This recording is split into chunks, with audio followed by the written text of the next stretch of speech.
Get over here, Marcus. Let me look at you. Tobin and Leroy, ready to deploy. Had to hit it with a little journalism, but that was a decoy. Better have about me, boy. Okay. Leroy and Tobin, hold to the show, man. Still to the sauce with the show, and till then, his half moon open. Sometimes go taste like a snowman. No proof, I'm a lie about a motor. No proof, like I always wanted him. I never hated him. I never traded him. And if I did, I never ever traded him. What is a star? Like under the city, the driver's side fly. Gucci a large, so many more. 10 in the more, never a bar. Hey, 10 in the more, 2 to the P. Nothing to you, but it's something to me. Handsome as ever, and cute as could be. You can watch on YouTube with me for free. Hey, this one time for the Twitch. This one time for the text. This one time for the phone line. Whole time, wonder what they gonna do next. You know, I just wish you guys would stop the quibbling. Happy Monday! Happy President's Day! Happy No Tobin and Leroy. I am Dan Day, filling in for Tobin. My cousin Vladimir Lewisant, filling in for Leroy. You're filling in for Leroy, right? Yeah, I'm Leroy when he was 6. Okay. A little different physique from both of us, but that's okay. We're here, President's Day. Hopefully you are enjoying your President's Day no matter what you're doing. Some of us working, some of us not. Every other part of the country I've lived in, no one takes off President's Day. In Miami, apparently it's a huge holiday. Well, either way, it's all good. I do want to talk about this. The All-Star game last night. NBA All-Star game. I know there's a lot of talk about it, whether it be positive or negative. I'm not going to lie to you, Vlad. Saturday afternoon, we did Sports Day, noon to 4, like we usually do. And I left at 4 o'clock, and I told you, I have no intention of watching this game at all. I have no interest. 24 hours later, yesterday, finished up Sports Day. It was rainy. There was nothing else to do. I said, you know what? I'm watching this All-Star game. So last night, supposed to start at 8 o'clock. The NBA needs to get their timing correct, okay? No, I knew that was going to start at 8 I sat around for 45 minutes. They got to get the intro as a whole production, the whole 9. Thought the intro was kind of whack too. Those girls dancing to nothing. That was weird. Like Anthony Edwards.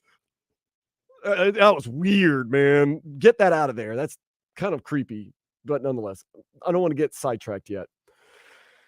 So I raced back here because I wanted to watch the game. 8:45 it starts. I'll tell you this, Vlad. As I'm watching the game, it was a whole lot of fun. I really did enjoy the All-Star game. Did you enjoy the All-Star game? No, I didn't. No? No. Why? Because it's whatever. It's not. Listen, man. Wait, I'm listening. They're not playing defense, and I don't expect them to play defense. We're going to get into this as the show I don't goes really on. expect the. Yeah, what do you want? I just want the game to be somewhat competitive so that in the fourth quarter, maybe they play a little bit more serious. That's what they usually do. What happens is the players are so damn skilled and talented. That's what it is. That, dude, if a guy starts hitting from 45 feet regularly, what are you supposed to do? I'm all about letting your freak flag fly. I'm trying to be very careful with my words. I'm all about that. They were being freaks last night. It was awesome. It doesn't listen. I get it, bro. The game has evolved. Okay. The game's evolved. You want to see a bunch of Bam Adebayos going out there playing defense and making 1-3? Nobody wants to see an 88-89 game, but you could be competitive. At least, how about this? Right? Let's also the game. Let me mention this. Everybody refers to this one game as the best All-Star game, right? Best All-Star game? Well, it was an All-Star game between the East and the West, and it was like Kobe, Duncan, Garnett against like Stephon Marbury and Vince Carter and Allen Iverson. The game was a blowout up until the fourth quarter when the East, Iverson and Marbury took it to heart and they let a comeback. And the game was great at the end. The game is always supposed to be like this. I'm supposed to see guys do dunks. But not. It's just that these guys are shooting 3-pointers. Before, the guys would just be doing dunks. Now they're shooting 3-pointers, and if you miss and Dame hits 3 in a row, it's gonna get ugly. 3 is more than 2. So as much as you want to go and get layups and dunks, if these guys are hitting 3-pointers, it's gonna get nasty. You did a great job yesterday, by the way. You said there's no way Bam Adebayo is going to win the MVP, and you kind of not got roasted, but a lot of people, what are you talking about? It's not his game. The All-Star game is not Bam's game, and you were right. Bam scored 3 points as a starter. And what did I tell you that people He was going to shoot threes. He was going to shoot 3, hit one, and Heat fans were going to be pissed. I texted you too. I said, here we go. I said exactly what was going to happen because the game is not for big men. It's not for defensive, grinded out big men. It's not for big men. It's not being angry. It's not being mean. It's being honest. And wow, Vlad, you were 100% right. Wow, you're a hater. You're a hater. You were called a hater because you were being honest. What? It's not going to be for Bam. When's the last time a big man won? Like Shaq? Yeah. No, Anthony Davis, but he's Tim not. Duncan. I think Anthony Davis was the last time. Anthony Davis won it in New Orleans years ago. And then I think Chicago as well. But that's the last time a big man's going to win. No, let me not say that because Giannis probably won. But you got to be one of those guys who's just going to get the ball and just dunk it all the time. Nobody's going to stop you because nobody's playing defense. They understand there's 27 games left in the season. Imagine you spraining your ankle playing hard in an all-star game. Furious. The team would be so pissed at you. What if Bam got hurt yesterday trying to throw it off Jokic's back and trying to do some type of crazy play? But you'd be angry. You'd be angry. But at least keep it close so that in the fourth quarter it could be a little bit more competitive. I don't know. I like the freak flag flying. But dude, if the guy's hitting from 51 feet, that's pretty awesome. Okay, what are you supposed to do with that? Like that, that's it. That's what they do. If you don't like that, you know what? You can watch 82 other games this year where they don't do anything like that. And here's the other one night off. It's a vacation. Take a break. And here's the other thing. What else can you do? Here's the other thing, Cousin. Yeah. You know why the game is not as interesting anymore?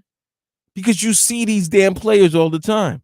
That's true. There was a time when before Christmas you didn't see a basketball game. Not even you didn't see a basketball game, but before the evolution of satellite cable and all of this, you weren't seeing the West Coast or the Western. If you lived in the East, you're not seeing Magic all the time. And I'll or give Clyde Drexler. You don't know a lot of these guys. Chris Mullin. I'll give the NBA on NBC credit. They had a rotation of like 4 teams that every Sunday they showed as they showcased. It was the Bulls, the Knicks. Who else were like the other 2 or 3 teams that they really only showcased like 5 teams. But you can see everybody all the time. There's a doubleheader. There's a game on NBA TV. It's not shocking to see. I'm not shocked to see Anthony Edwards. I've seen Anthony Edwards. I didn't see Sacramento Kings play a basketball game until I was probably about 12 years old. I don't even know how I saw that, to be honest with you, because they were never on TV. Right. So now, but you can see them at least 15 times. Yeah. So you can see De'Aaron Fox. You can see Sabonis, Domantas Sabonis. So it's nothing's new. It's nothing, it's nothing new. 397 combined points, though. I knew that. That was the over, baby. That was the easiest bet last night. Yeah, that was. I heard people talking like, could there ever be a 200-point All-Star game? My response was, this one was going to be a 200. Like no. Well, one day it could happen. Should. It will happen. I'm just saying. Not a surprise. Let's get to some headlines. You help me out right here, Vlad. These headlines are brought to you by the new Palmetto Ford Truck Super Center. Why buy your truck at a car store? Palmetto Ford. We know trucks. Damian Lillard won the 3-point shootout and the All-Star Game MVP over the weekend as the East defeated the West 211 to 186. He scored 39, and it was the highest scoring All-Star Game ever. The season resumes for the Heat this Friday, 8 o'clock, Big Easy against the Pelicans. And by the way, if they try to have Caitlin Clark and Sabrina go against Dame and stuff, we will destroy them. You are all about this battle of the sexes, listen, man. Listen, because they were trying to say, oh, Sabrina had 26 points. She had the most. Yeah, did you see? Dame would destroy her. I really, really thought that no one would cape up on that situation, and I've had so many people really, really invested into this Steph Curry. Yeah, bro. Sabrina Ionescu 3-point battle. Because it's 3-point shooting, bro. We're not asking her to dunk. Yeah, that's true. That would it's be really 3-point shooting, so they can lift shoot heavy weights and stuff. But if you really want to impress me, shoot from the range that Dame and Steph are shooting from. Exactly. She was shooting from the NBA range. She was just right. A woman's ball. Yeah. Okay, but now shoot from where Dame shoots from and stuff. There was one point, I think Damian Lillard last night was buying popcorn and he shot a 3 and made it. He literally was in the stands. Holy goodness. There was a guy in Arkansas back in the days named Alex Dillard, and they said that his range was the minute he entered the gym. No, these NBA players, just the minute they get out of bed, that's their range. The other day, Steph Curry hit one from the locker room. I'm not even joking. That's not even a joke, dude. He was literally in the locker room. Not literally. He was in the hallway towards the locker room on the other side of the court and made a three. The skills are unbelievable now. The skills are unbelievable. And I truly believe a lot of what's not being told to the media is that the executives of these teams are telling them, like, yeah, go enjoy your all-star game. You hit your incentive, but please don't do anything stupid and don't get yourself hurt. Rightfully so. Let's talk about the Panthers. You don't have to come to us. We'll come to you. 10, now 11 wins straight on the road. And they didn't just beat the Lightning, who have been the bullies, who have been our bugaboo. They whooped the Lightning. They took their girl, too. 9-2. That was on Saturday night. Tomorrow they're home. Tomorrow they come home. I don't want them to come home anymore. Play all of our games on the road. We're winning everything. 7 o'clock, Ottawa Senators.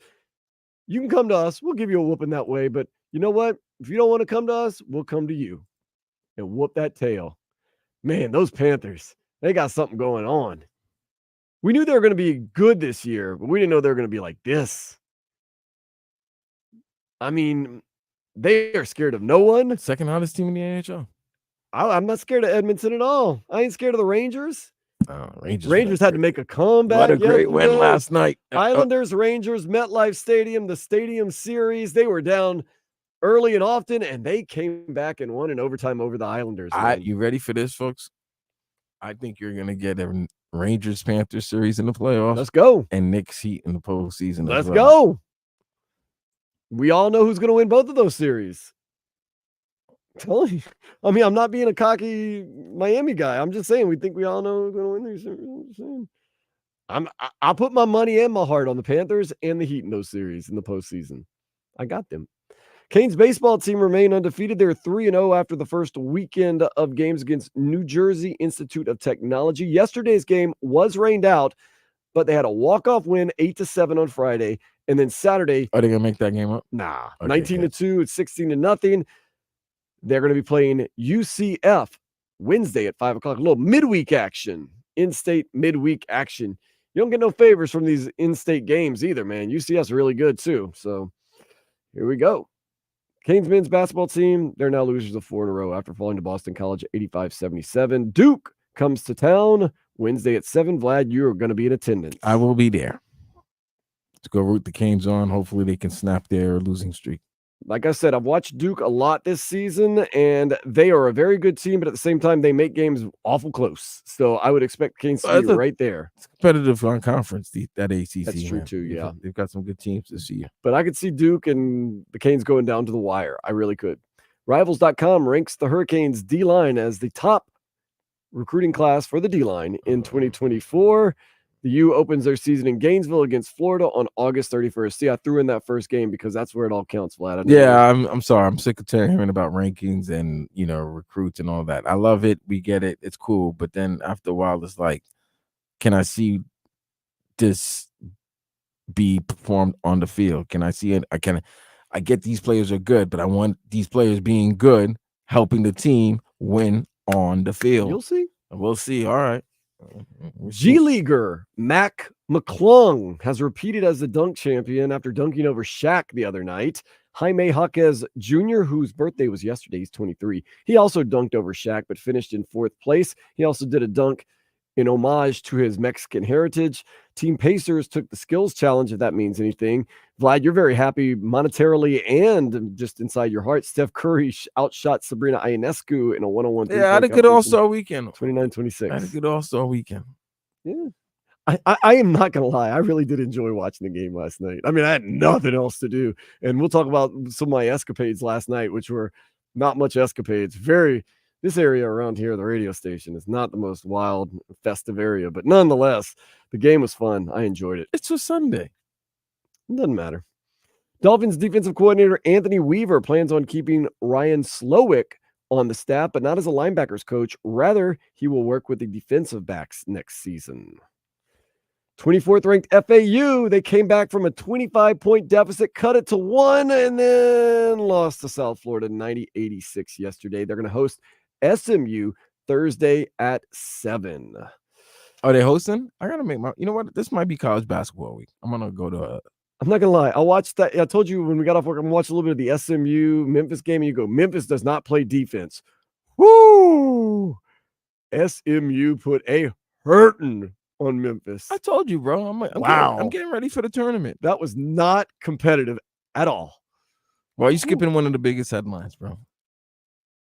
What headline? Daytona 500? Well, Daytona is gonna. It's at 4:00 today. 4 p.m. today Postponed due to weather. First time it's been moved since 2012. I hope we're going to talk about this, but one of the biggest headlines, the headline I showed you after yesterday's show. Oh, we'll get to that.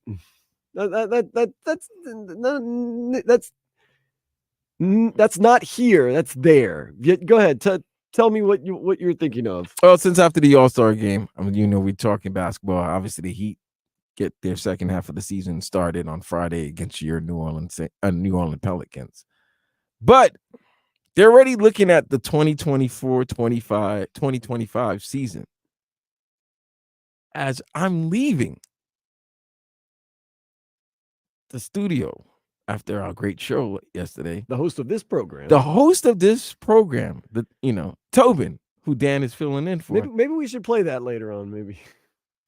I don't know. We have to ask him. We'll just talk about it. But Tobin has a report that the Miami Heat are interested in Klay Thompson. This is hysterical to me for many reasons. But number one, there is a person on this show, the Tobin and Leroy show, with Jay Figs and Marcos, who despises Klay Thompson.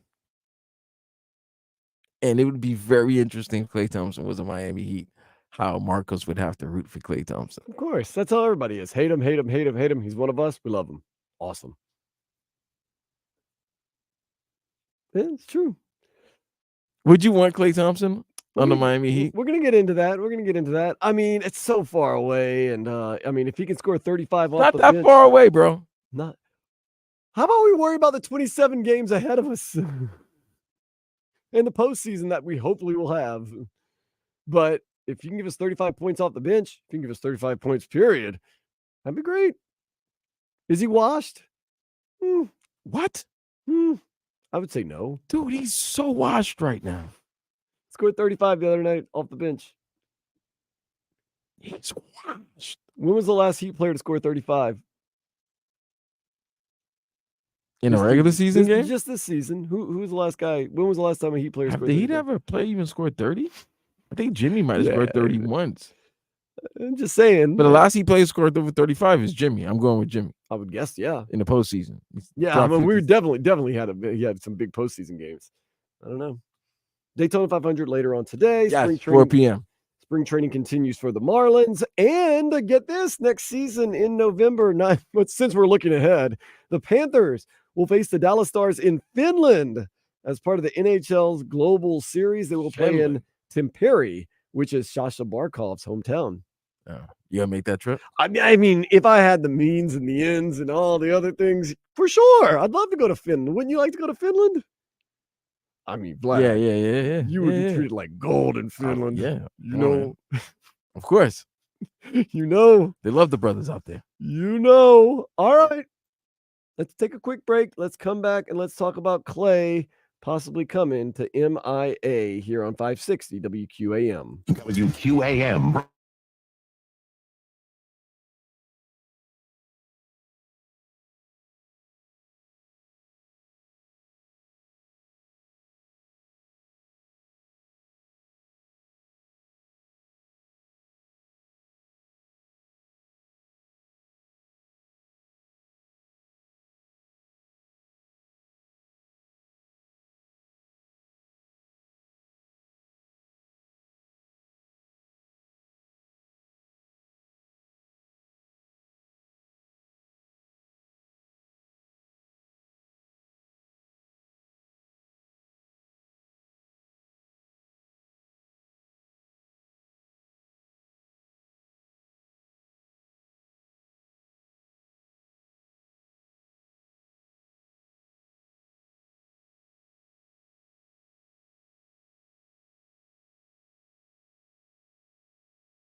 Make WQAM your favorite station and take us wherever you go.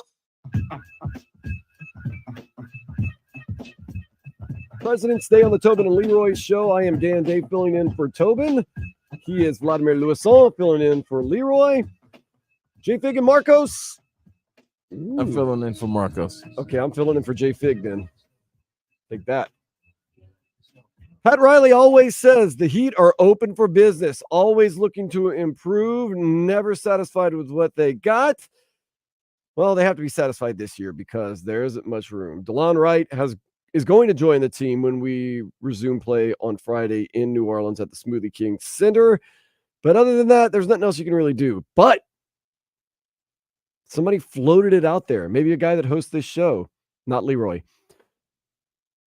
That Steph Curry may be the only Splash brother in San Francisco next year or the year after or the year after. Maybe Klay Thompson, who was sent to the bench right before the All-Star break, scored 35. He may be out and about, and he may be landing right here in South Florida. You have to get him for the right price, I would guess. There's no way you're paying him. What do you mean the right dollar. Bro, you can get him for a stick of gum right now. No, you cannot. Gatorade. You cannot. Lemon lime, the lime flavor You one. cannot. You can get him for a stick of gum and a lime flavored Gatorade. Scored 35 off the bench the other night. Still got 3-point ability. Hey, a clock is right. A broke clock's right two times in the day. So if there was a straight up trade offer, Klay Thompson for Duncan Robinson, would you make that trade? Hell no. No, you keep Duncan Robinson. Hell yeah. Okay. Well, then we don't need Klay Thompson. The conversation's ended. But the Heat are looking for Klay Thompson. That's why the would we rumor. want Klay Thompson if he's so garbage? I don't know. I mean, I'm shocked by that. I don't know, man. I don't think you can get him for the right price. I'll be honest with you. I don't think you can get him for the right price. What's the right price? I mean, you got Kyle Lowry for $30 million. That worked out really well. That was Jimmy's boy. Dude, Jimmy had to eat that one so bad. And you could tell towards the end, he was like, oh, I'll vouch for this guy. That was the Heat bending to Jimmy's needs and Jimmy being wrong. Sorry. That's just the way it is. I call it like I see it. It's not hating. It's not mean. It's just honest. That was the Heat being like, all right, you had your shot. Now quiet. Because that was not very beneficial. Now you could say, oh, made it to the NBA Finals, made it to the Eastern Conference Finals, did this, and like, The guy was scoring 2-3 points a game. But why are we talking about next season already? So do you want Klay Thompson is the question. Let's say you get him for a decent price. You know what? I want him because I think he can score. Why? I think he can still score. He's not the same, bro. It's like instant coffee. Just add water. Whoop.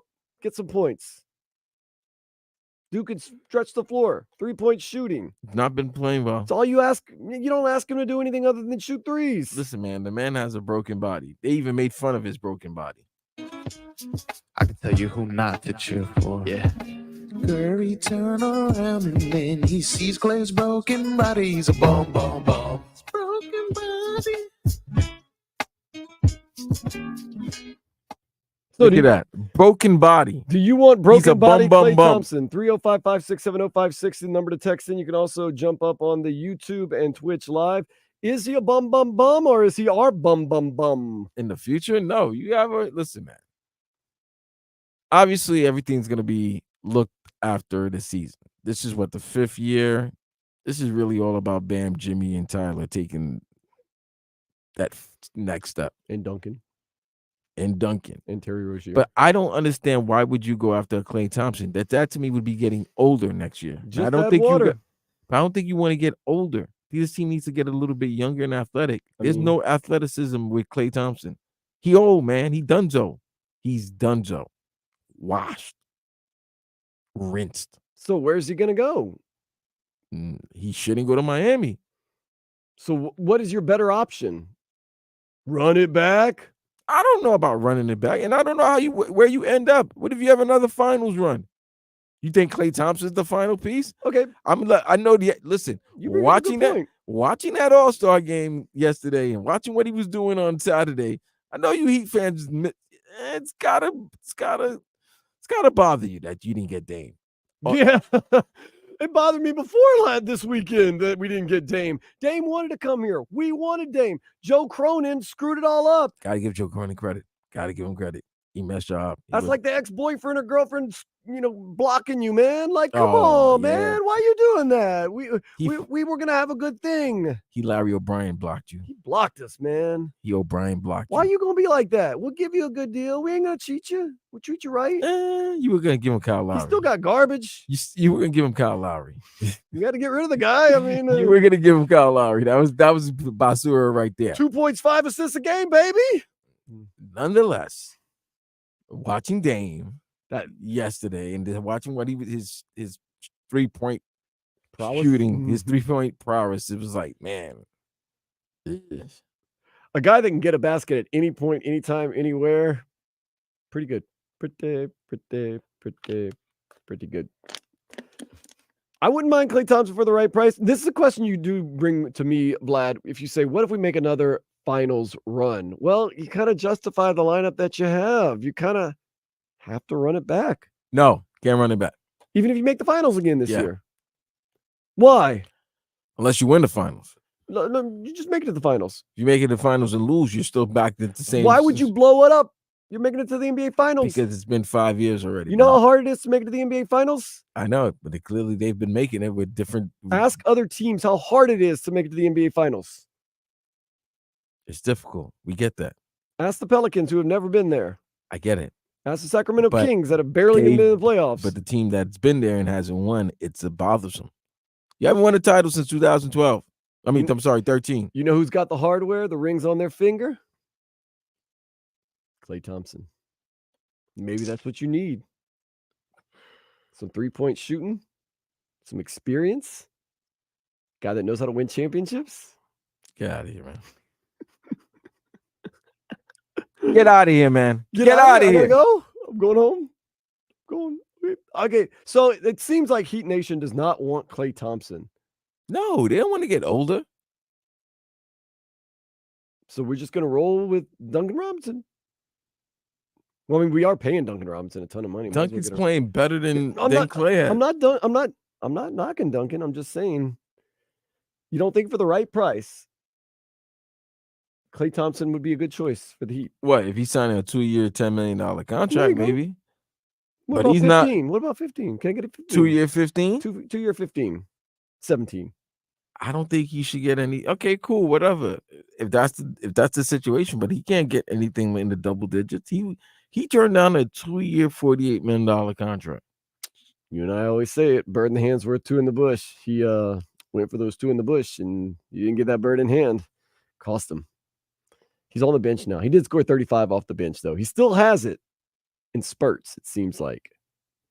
In spurts. I'm guessing Golden State kind of regrets giving Draymond Green that huge contract. Got to give Bob Myers credit.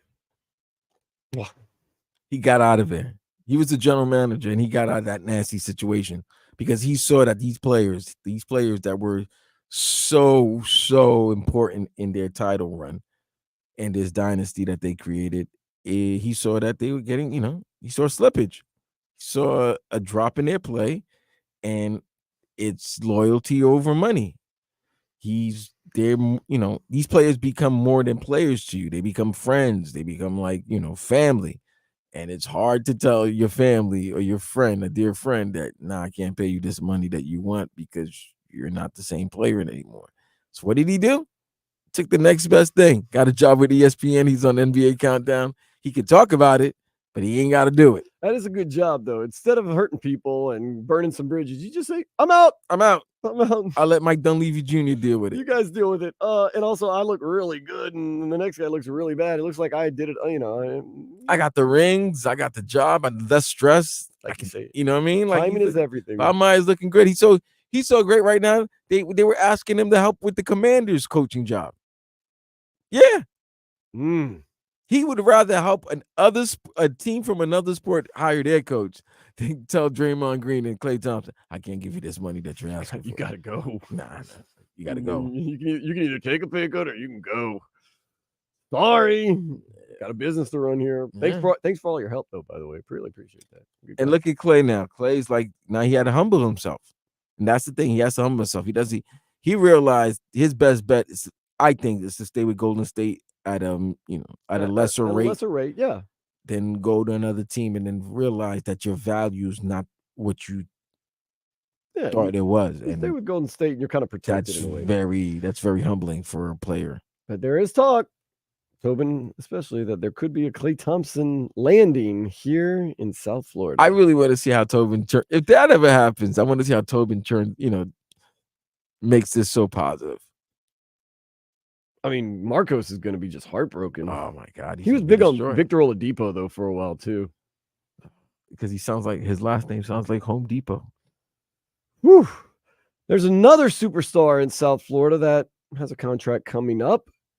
What's going to happen with him? We'll discuss that next here on the Tobin and Leroy Show, 560 WQAM. This hour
Tobin and Leroy show on this President's Day. Leroy is in Vegas. What happens in Vegas stays in Vegas.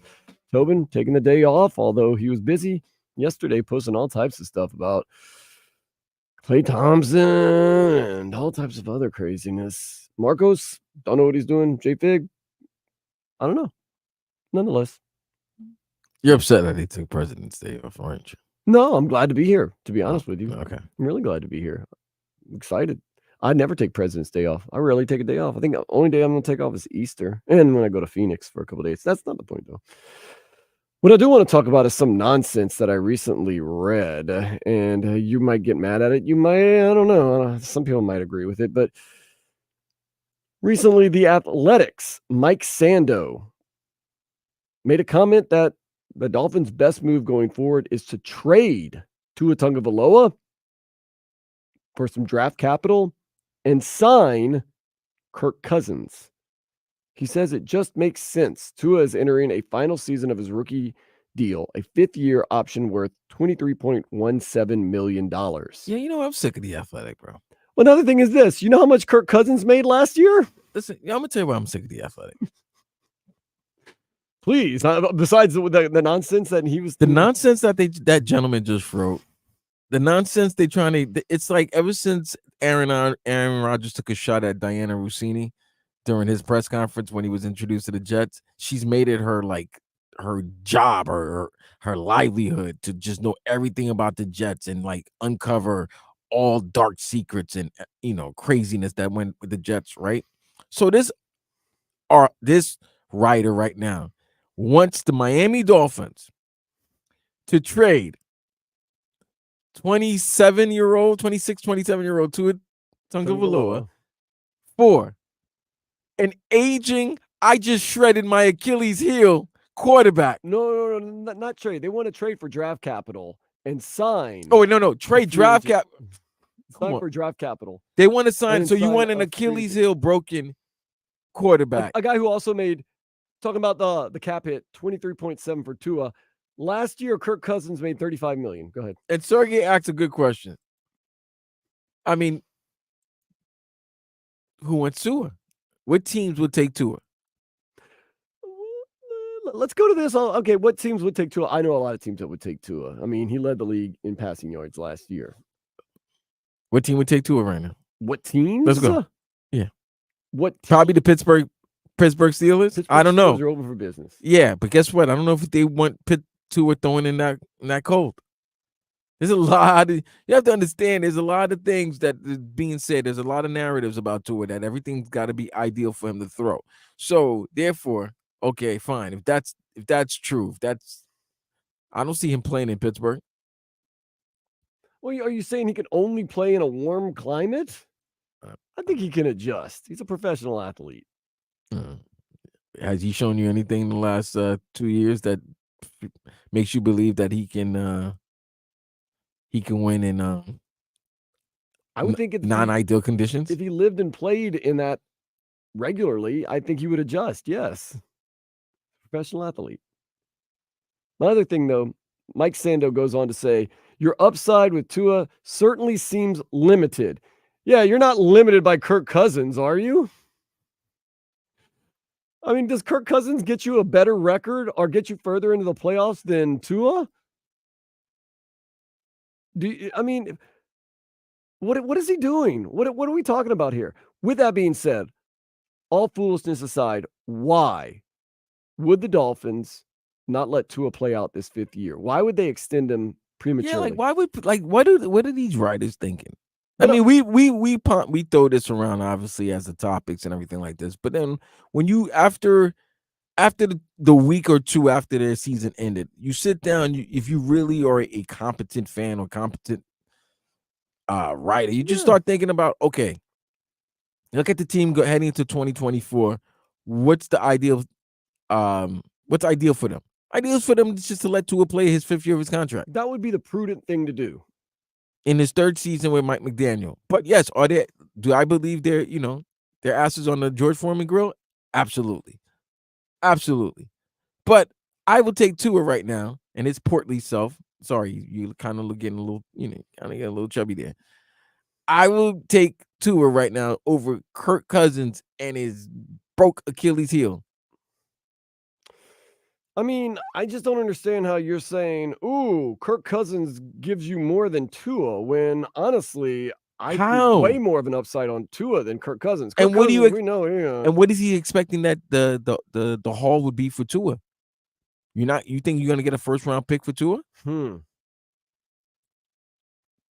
Maybe a first round pick and like a 5th round pick. Because I look at it this way. I looked at every team's quarterback situation, right? You're getting quarterbacks back. Some teams are getting their quarterback back from injury. Jets, Bengals, Browns. Some teams are drafting their future quarterback this year. Right. Top 3 teams are going to There are teams that drafted their quarterback last year that, Anthony Richardson is coming back. You got to see if Bryce Young improves in year 2. CJ Stroud had a great rookie year. Mm-hmm. So there's certain teams that need a quarterback, and the teams that need a quarterback I look at is Atlanta and Pittsburgh. So those are the teams. Atlanta, you're looking at Las Vegas, New Orleans. I would even say the New York Giants need a quarterback, although they paid Daniel Jones. They paid Daniel Jones 4 years, 160. Unfortunately, if you're a Giants fan, but go ahead. Right. So you're stuck with him. So you're talking about teams that are free to move about. Right. Titans, do they believe in Will Levis? You got to see what he does in year 2. Mm-hmm. Commanders are going to take Jaden Daniels. Bears are going to take Caleb Williams. There's team like Denver. Maybe Denver. You could talk to Denver. What do you get from Denver? But what are you going to get from Denver? They gave so many picks for Russell, and they're not in any position right now to pay for a quarterback. Indianapolis believes they've got their quarterback. They got Anthony Richardson. Green Bay definitely believes they've got their quarterback. You got Jordan Love. Okay. It's just silly to think that Kirk Cousins is the answer. Kirk Cousins. And once again, I'm not trying to pile on Kirk Cousins. I think he's a very good quarterback. I don't think he raises the ceiling if you're the Dolphins at all. In fact, he might lower the ceiling because you have to restart over again. And everybody's trade that they love is trade Tua for Justin Fields. Once again, I'm not a fan of that trade either. Why? Why would Chicago do that? I mean, Chicago doesn't have anything to worry about because they can get Caleb Williams with the first overall draft pick. Right. I would just keep Justin Fields in case of emergency, or if you get a really good deal, trade him. But my main thing is this. Why would the Dolphins extend Tua? Is it maybe they could save a little bit of money? Maybe they figure we're going to sign him anyway. Might as well get him now instead of next year. If he goes and balls out, we owe him a lot of money. Another article I'm looking at right now from Fin Fanatic by Brian Miller saying it has to be said the Miami Dolphins will regret giving Tua Tagovailoa Joe Burrow money. I don't think Tua has earned Joe Burrow money. I don't think it has to be said. Pay him what he's worth. Let him play this year. Let him figure out the worth this year. That's why you have a 5-year deal. No need to extend him. Are the Dolphins going to do it, though? I think there's a lot of talk, but I think at the end of the day, the Dolphins say, no. Why? Why? Does it make sense? Like I said, maybe, you can move some money around. It might help you get in under the cap. I mean, they're going to move money around, bro.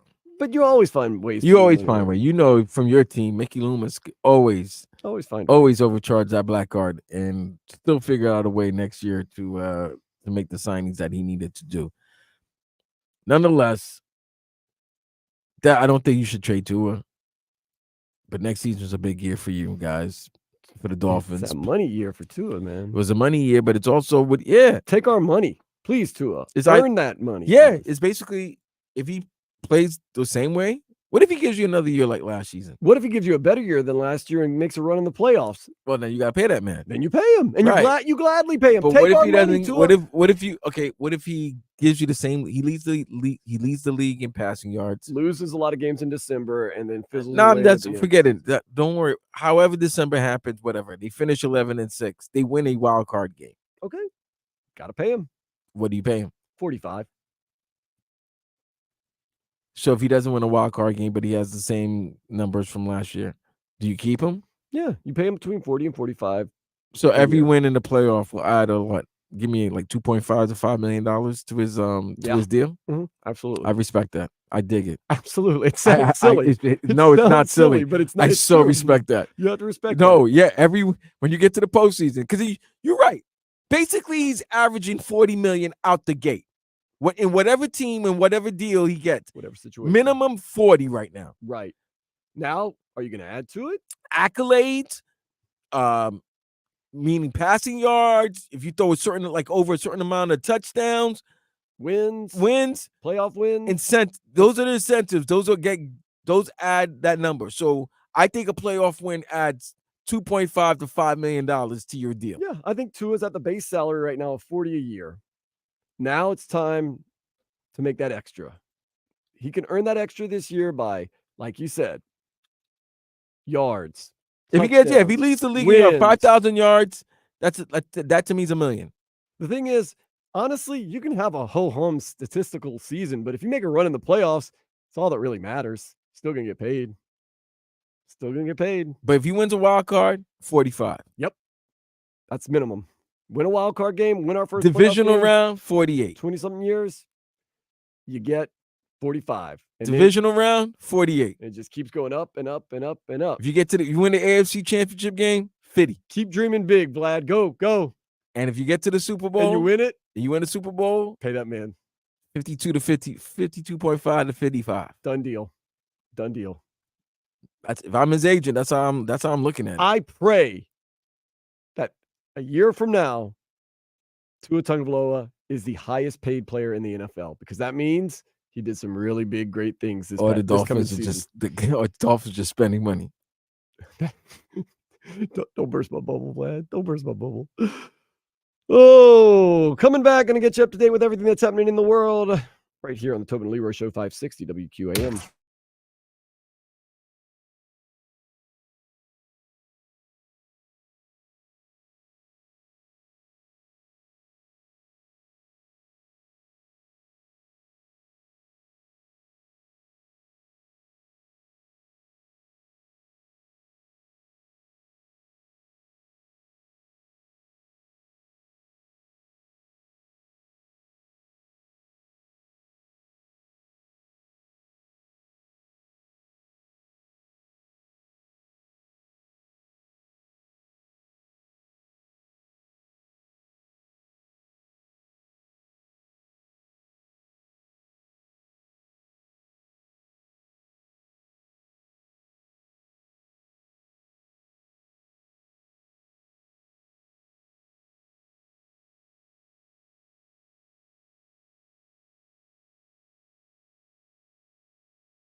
our Tua.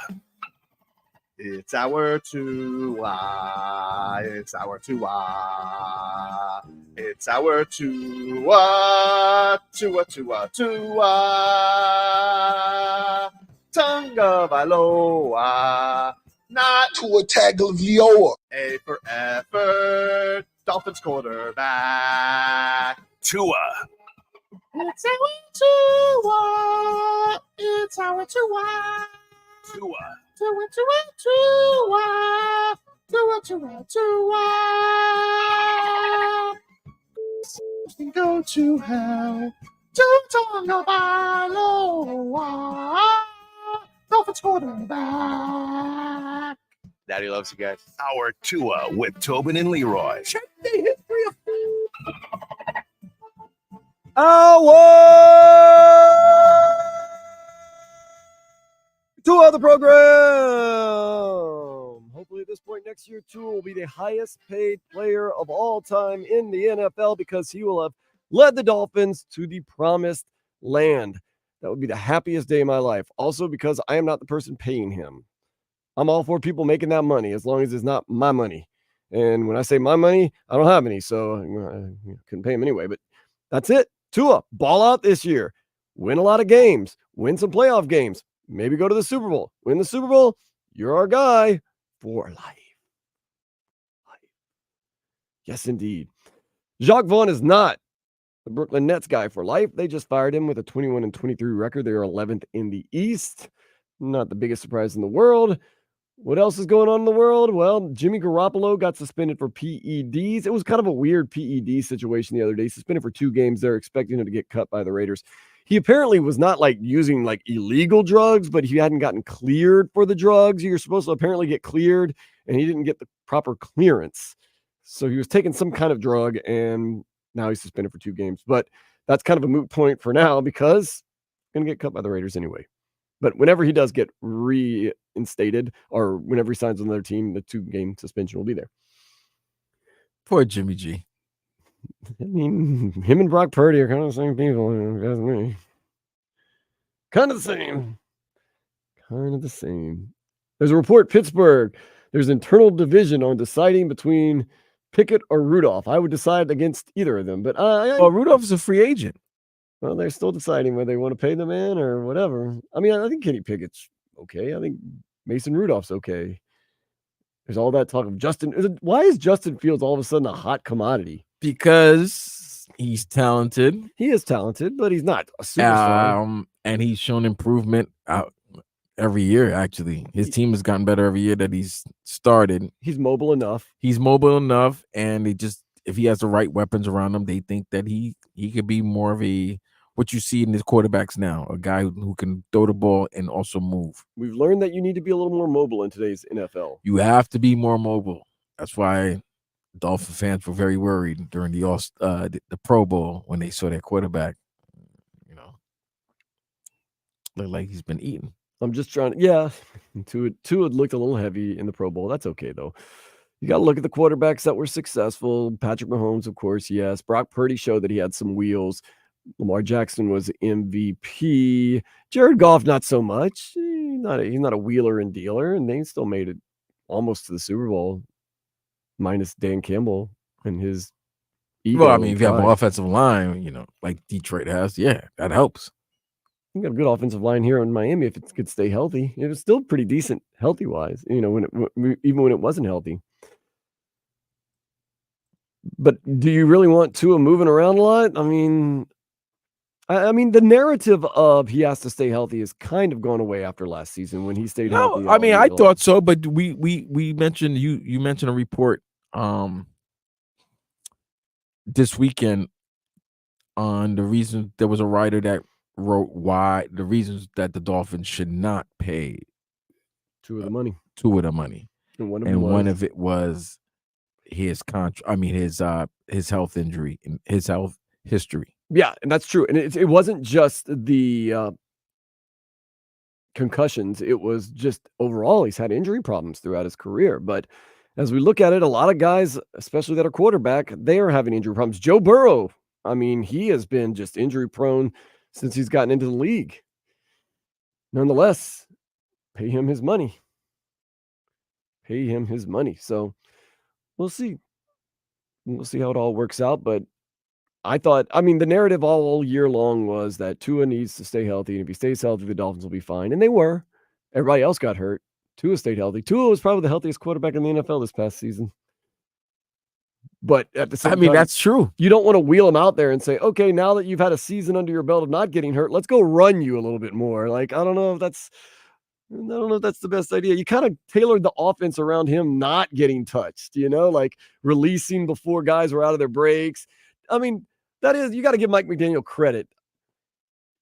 He drew up that type of offense because he knew the circumstances. That's why the timing sometimes was an issue. And that's why sometimes maybe they had trouble adjusting, because they completely made this offense and the way it was so that Tua could quick release and get the ball out as fast as possible and throw it to spots and not to players. Give him, as much of credit is as much of a detriment it was towards the end of the season, because when good coaches started figuring things out, Tua started, what, huh?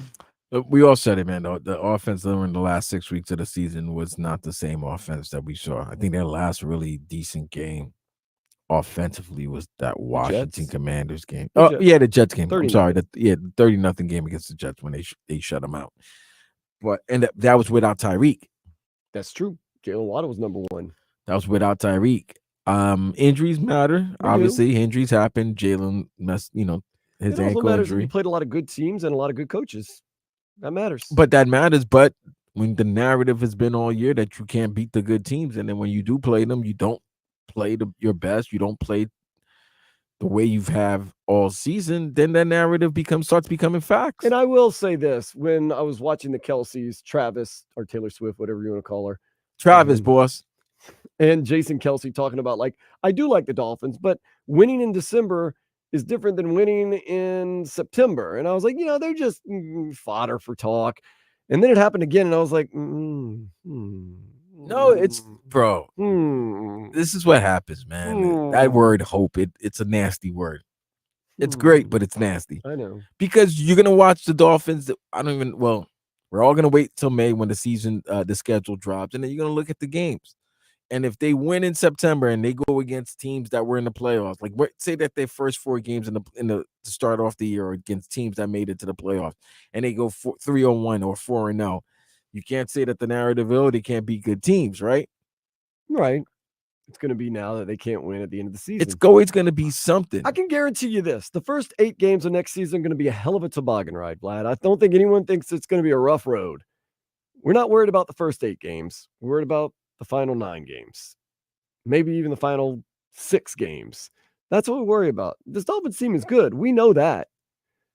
But can they be good when it counts? That's what we have to figure out. That's the question. Well, that's why we play the games. Please stay healthy this year, everybody. Healthy enough. Like we always said too, but you and I brought this up too. If the Dolphins could stay NFL healthy, they were not NFL healthy last year. If they could stay NFL healthy, they're in a good spot. They did not stay NFL healthy. Tua stayed healthy. Everybody else. Even Raheem Mostert had his time where he was injured. It was a mess. But new season, new coaching staff. You got decisions to make, man. You got the first round pick. You're gonna keep him. You're gonna trade him. What are you gonna do? Oh, you got to take that first round pick, man. You can't just keep. And I know some people argue, well, why not get a known commodity instead of an unknown commodity? Well, because the price is going to be a little bit better at 20. Because what did he like? $47 million over the cap? Close to 50. Yeah, closer to 50. You got to keep those rip picks, and you got to develop them. You have to develop players if you want to be good. Like, you can't just keep getting mercenaries in there and hoping for a quick fix. Got to play the long game. I like the 21st draft pick. I'm guessing they're going to take an offensive lineman, that guy from Oregon, possibly. It might not be the sexiest pick, but it might be the best pick. Did you see, man? Did I text you last night, Vlad? I can't remember. The open to the All-Star game was terrible. Larry Bird, start your engines. And he just got. Oh, you're talking about what was that? Well, it's a nod to Indiana. So Oscar Robinson goes out there and says a few words. It's a nod to Indiana. It does, it's known as the basketball state. Bro, I didn't mind that. I And thought Start Your Engines is a not, Yeah, a but reference to the Indy 500. the scripting and everything was pretty bad, man. I mean, you got old guys reading. The old don't like to read. like Oscar Robinson went out there and said a few words about being from Indiana and this and this. Yeah. And then Larry Bird like looks off, waits for a cue, and then like music kind of starts, and he's like, "Start your engines." Yeah, well, Why was Larry Bird out there to say that? The old don't like to do things on cue. Larry Bird, they rolled out Larry Legend to say, "Start your engines." That's all he said. He stood there for 5 minutes and then goes, "Start your engines."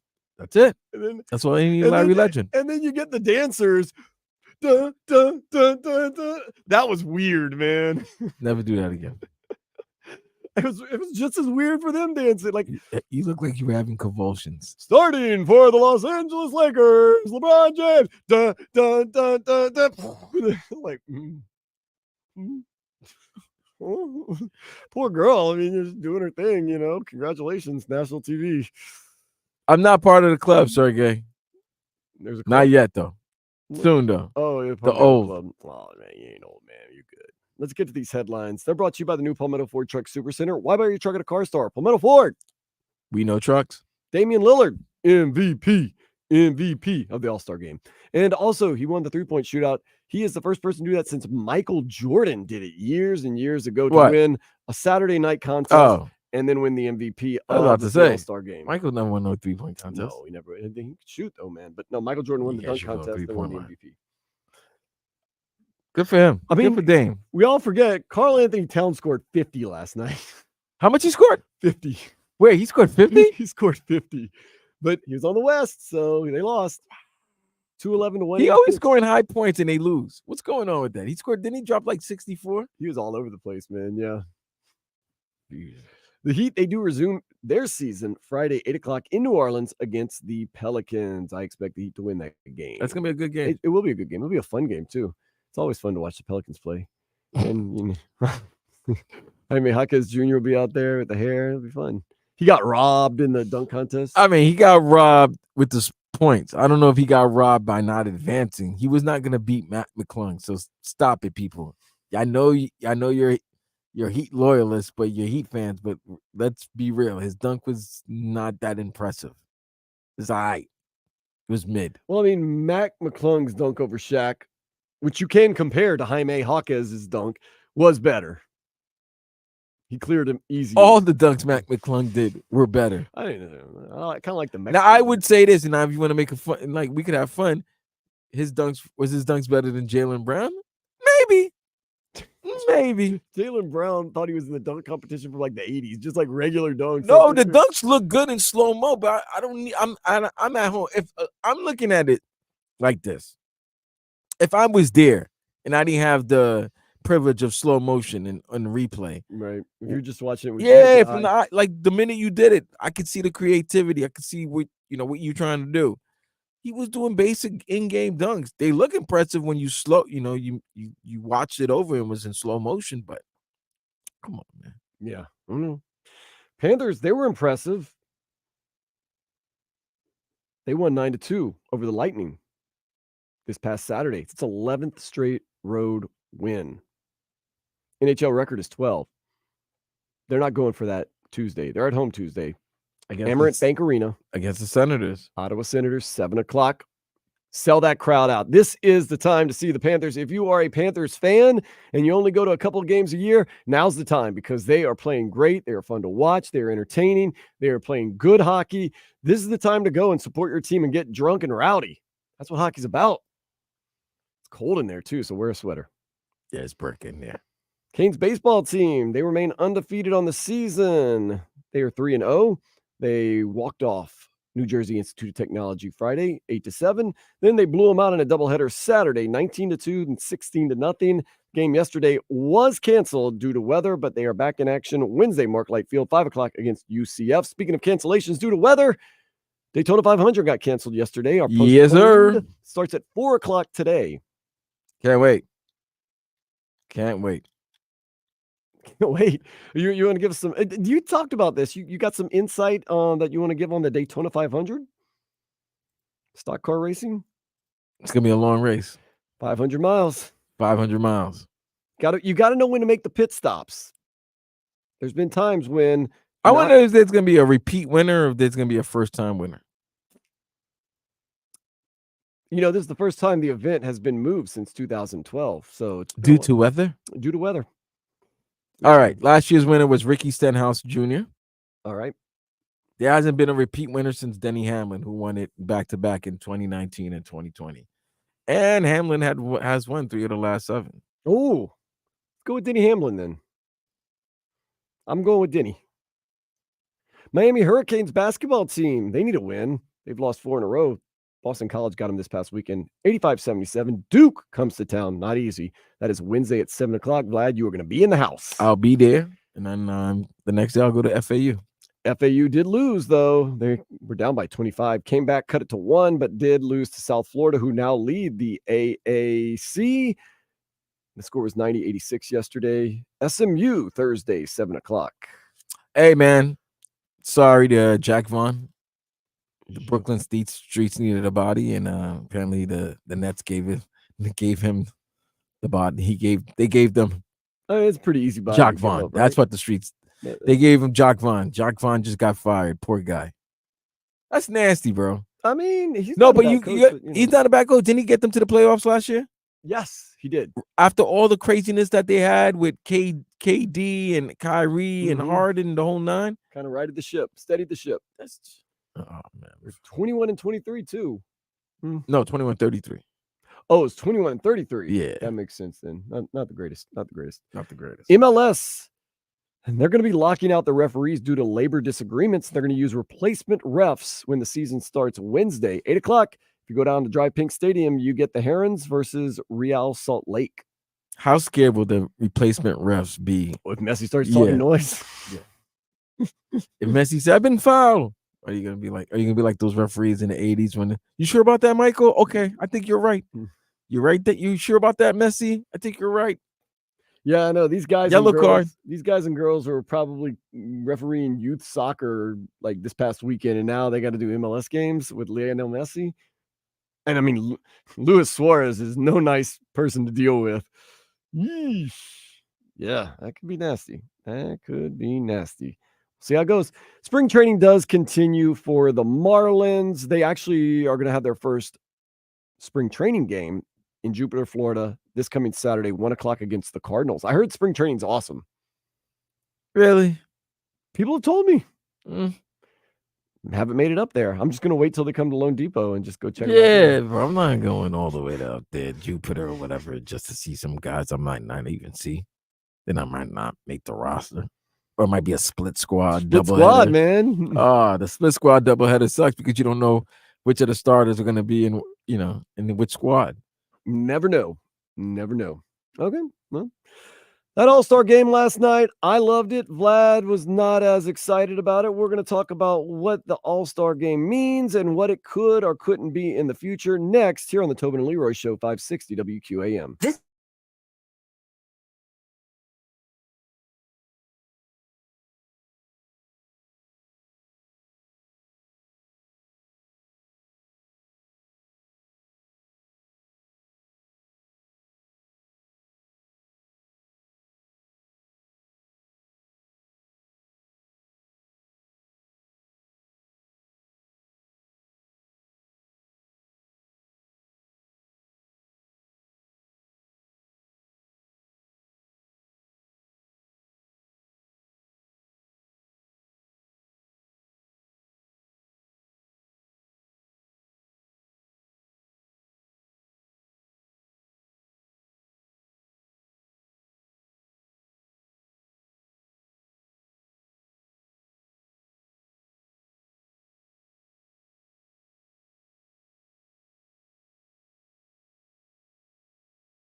your smart speaker.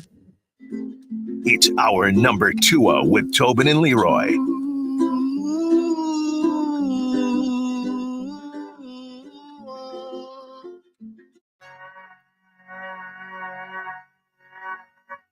Tua Tagovailoa. We're gathered here to tell you that Tua Tagovailoa is the Dolphins' future quarterback. No other choice. Kirk Cousins not coming to save the day. Sorry. He's not. He's not. I will tell you, though, Vlad, you and I talked about this earlier, that the All-Star game, some people say it was a mockery of basketball. Well, I don't know about that. Final score was 211 to 198. Yeah, well, when they could shoot I'm sorry. three-pointers from half court 186, I'm sorry. and it goes 211 to in, 186. that's the type of score you're going to get. The NBA said that they want more effort and they don't want these wild scoring games. I watched it, and I'm not going to lie, I thoroughly enjoyed it because I took it for what it was. I think the NBA should embrace the All-Star game as just a lark, as a one-off, as just let's have some fun. Let's have a good time. Let's see things that we don't normally see. Let's see Damian Lillard shooting from half court. Let's see guys throwing down triple reverse dunks and stuff like that. Like, Hey, yo, fam, let it be a day off. let me tell you this, okay?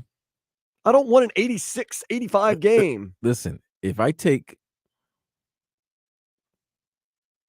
71 three-pointers I love it. and I make 25 out of it, out of them, and I shoot 80 out of 143 in the game, and I was on the losing team. Mm-hmm. The winning, that's the Western Conference. They shot 56% from the field and 35% from three-point line. The East shot 56% from the field and 43% from three-point These line. guys are so good. They're good. They nearly took 100 three-pointers and made 42 out of them. That's not bad. 42 of them. These weren't just 3-pointers. They were some deep shots. Dude, But I enjoy seeing Tyrese Halliburton score 15 points in a minute and a half. I think that's fun, especially in a game that doesn't count. and Why not? dude, it doesn't care. That's what I'm saying, bro. If you really want to see All-Star game, you really want to see a good All-Star game, have cameras during the summer when they're playing in UCLA or in Miami or when they're really working out and they're going at each other. Those are the All-Star games that people want to see. But it's just that's real competition. This is not competition. They're not feeling it. It's fun. It's like, But when you embrace it like I did last night, that this is a lark, it's fun, it's a one-off, it's just silly, it's just mindless fodder. If you embrace it like that, instead of being like, this is an NBA game with stars in it and they have to play like, embrace it that way and you have a great time. I was there for the fun ride. let's just keep it a buck, bro. Keep it a buck. That's the way I feel about it. Keep it a buck. People are just sad when football season's over. And then that week, you have that week where it's almost like that week in when the All-Star game. It's, you know what it is?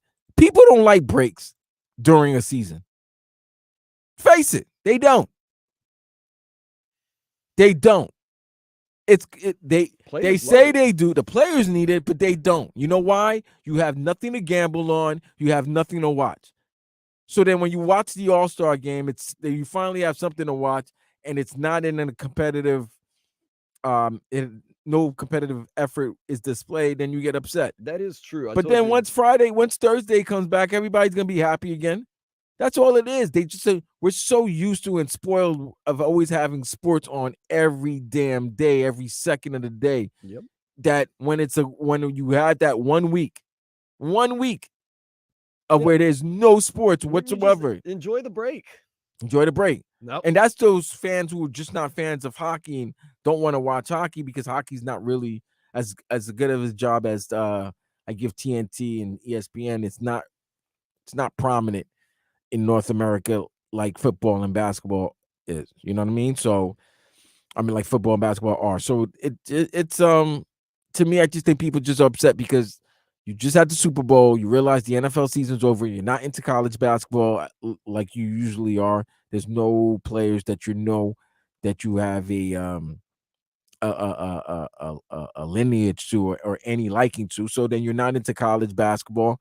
So then therefore, when that week comes when it's no NBA, and then you're watching an All-Star game, you're supposed to be thrilled. No, nobody cares about the All-Star game like that anymore.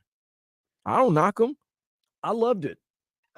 They're saying, well, how do you fix it? I don't think there's anything to fix. There's nothing to fix. Embrace it for what it is. If you watched it the way I watched it last night, as what it was, an All-Star game with a bunch of guys that are really good at what they do, having fun, doing what they want to do, doing what they probably can't do in the regular season. It's great. It was fun. It was enjoyable. I was one of you that said, I ain't wasting my time watching this tomfoolery. And then I came around and said, wait a second, I've got nothing to do. There's no other things on. It's raining outside. Let's just see let's watch the freak flags fly.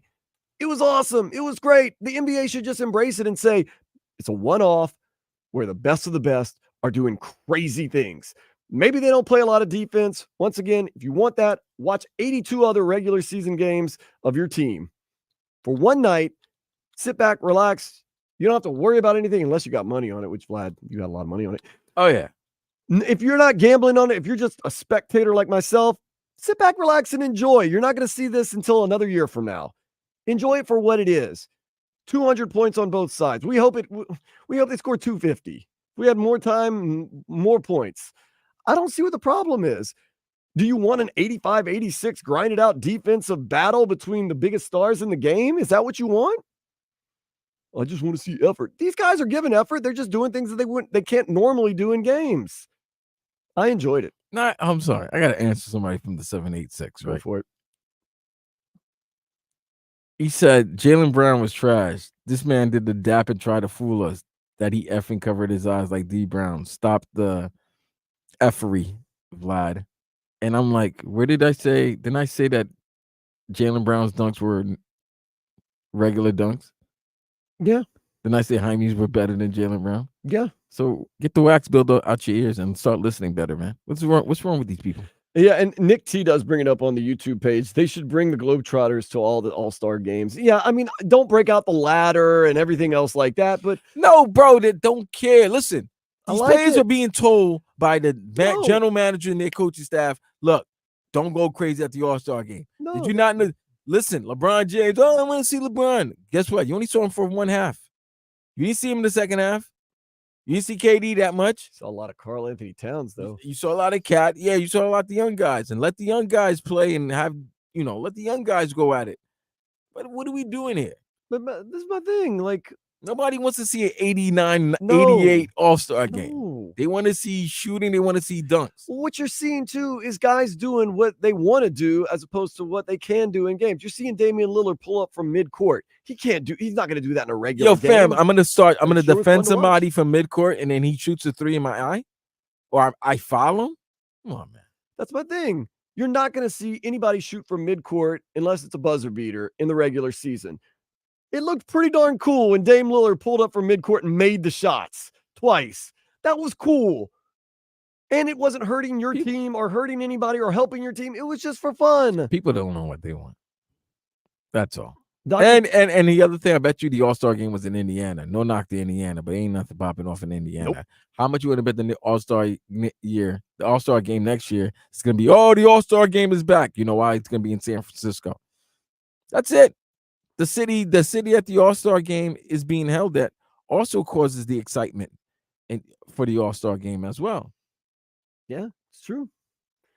It's a nice little weekend, but Dr. Toboggan says, I want 300 points next year. Yeah, I do. I want tons of points. If it's 300 to 290, 295, I don't care. I'm good with that. I'm good with that. I don't think it was so much of a lack of effort. I think it's just these guys are just super skilled. No, it's lack of effort, a little bit of lack of effort, and the guys are skilled. Like they take. I'm sorry, I'm not picking up anybody at midcourt. It's a freaking exhibition, bro. I'm not picking up anybody at midcourt in an All-Star game. I'm sorry. It's an exhibition, bro. Yes, that's what it is. And that's what it should be. So then now they're going to try to change it next year and be like, oh, make it USA versus the world. And then, well, guess what? Then it's not really an All-Star game. No. It's not an All-Star game. It's not an All-Star game. Because then it's a nationalist game. Coaches aren't going to be able to select players. Like there's nothing the players got to want it. That's what it is. If the players want to play defense, make it more serious, then it's up to them. Yeah, I tell you, if the East came out and said, this is our priority, we want to win this game, it would have been a different game. But they go in there and they want to have fun. They want to do crazy things. They want to show out, which is fine by me. I thought it was entertaining. I thought it was fun. It should be entertainment purposes and gambling purposes if you're so inclined to that. No shame on that. Be entertained. Are you not entertained? I was entertained. I thought it was awesome.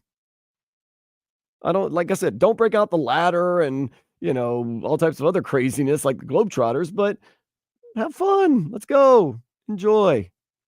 I was all in. I enjoyed it. I watched every minute of it. I'm not even going to lie. And it ended early. It was done by 10:30, Yeah. 10:45. There was rarely fouls called. I love like you. that. Got to give referees credit. I It mean, was. Let me looking at the stats. There was 5 free throws shot. I remember like Giannis shot 2 free throws. I was like, whoa, I forgot that there was fouls. Yes, in basketball. Giannis is the only one to miss a free throw last night. I saw Tyrese Maxey's 2 free throws, and Paul George got one on an N1. They had to call it because it was like right in front of the referee's face, and he's like, I mean, they I really gotta call it. It had to be egregious for them to call it, which is cool. Kept the game moving. We got to have fun. It was Damn, easy. how you score 50 points off the bench, but you scored for the losing team? He had 50 of their 186 points. Jaylen Brown had 36. Dame had 39, but Dame was 11 for Dame took 23 3-pointers and was 11 for 23. Took some deep ones. We called Tyrese Halliburton winning the MVP when he scored those 15 points in a minute and a half. I was like, man, we got this. And then obviously kind of cooled off, but still, that was a wild ride, man. That was a wild ride. That was fun. Yo, you know who took the I don't understand why people get upset at me when I say things. You know who took the least amount of field goal attempts? Bam Adebayo. He took 2. Oh, I was gonna say he took 1 at least. He took 2. 3-pointer. And Jokic did get a little mad that he threw it off his back and inbounded it, and kind of late tried to play defense, but Bam had already gotten off. Jokic was about to get his brothers after Bam for doing that. He didn't like to be embarrassed like that. But come on, man, this is Kawhi Leonard took 4. Anthony Edwards took 3 free throws. I mean, 3 field goal attempts. Luka Doncic was pretty bad too. Luka was 3 for 10. Like these guys, alley-oop and missed the dunk. He nasty. did get 1 dunk in. He was very proud of that. But he tried dunk. to do. That was sad. It was funny though. It was cool. That is hysterical. It was cool. So the All-Star game was fun and games and laughs and silliness. There was another game yesterday that was the total opposite of that. No fun, no games, and it got nasty. We're going to talk about that next here on the Tobin and Leroy Show, 560 WQAM.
Tobin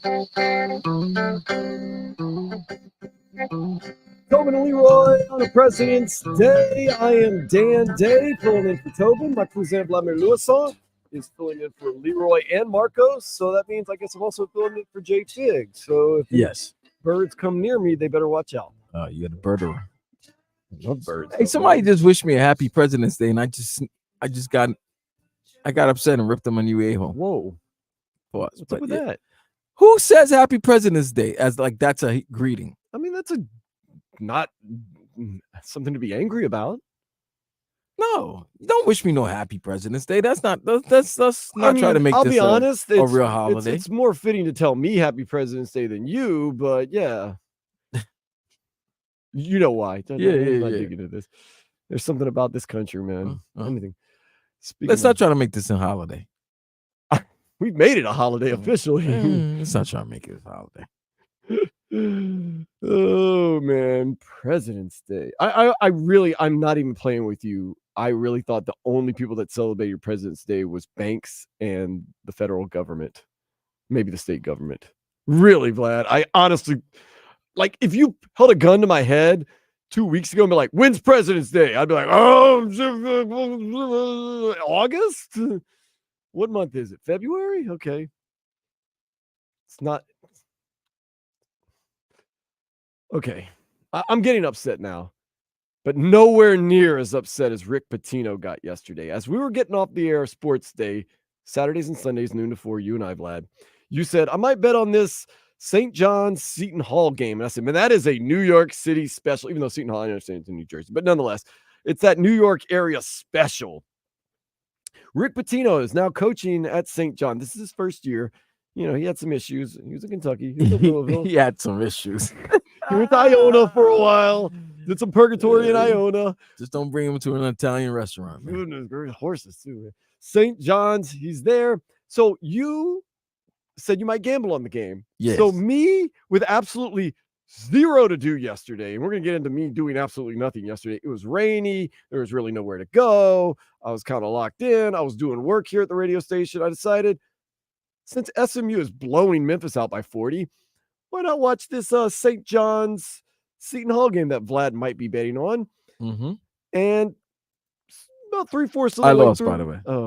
3/4 of the way through, St. John's cruising. They're up by 11, and the announcers start being like, the problem with St. John this year, they can't finish. They've been giving up leads. And I was like, there's no way. And all of a sudden, 7-point lead, 3-point lead, 1-point lead, losing. And they're like, it's happening again. And St. John couldn't find the ocean. And I mean, no movement. They were an abomination to watch at the end of the game. Oh, really? It was terrible.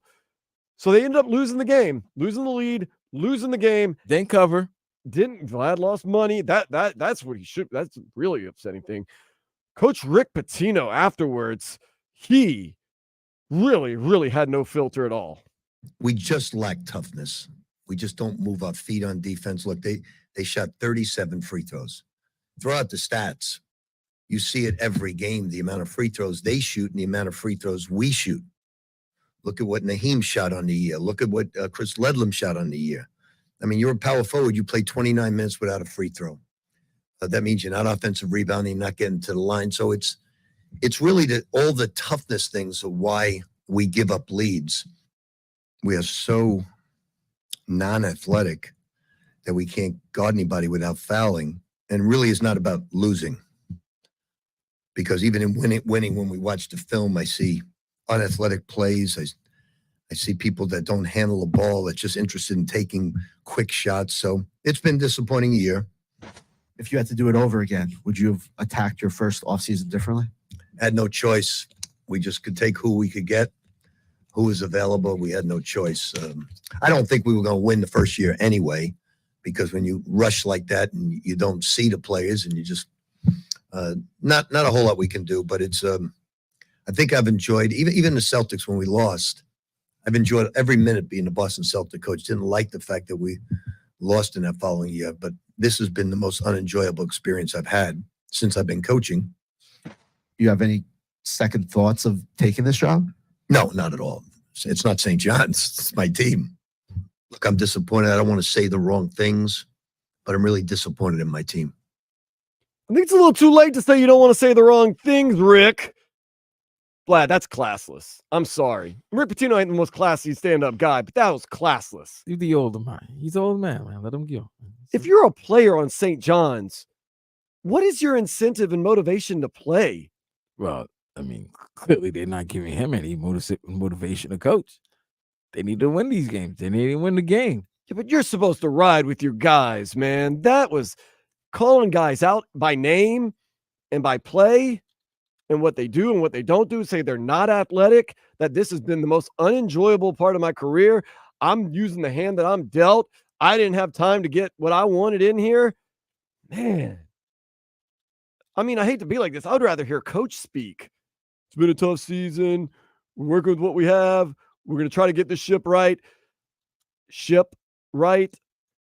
Vlad, I have a problem with what he said there, man.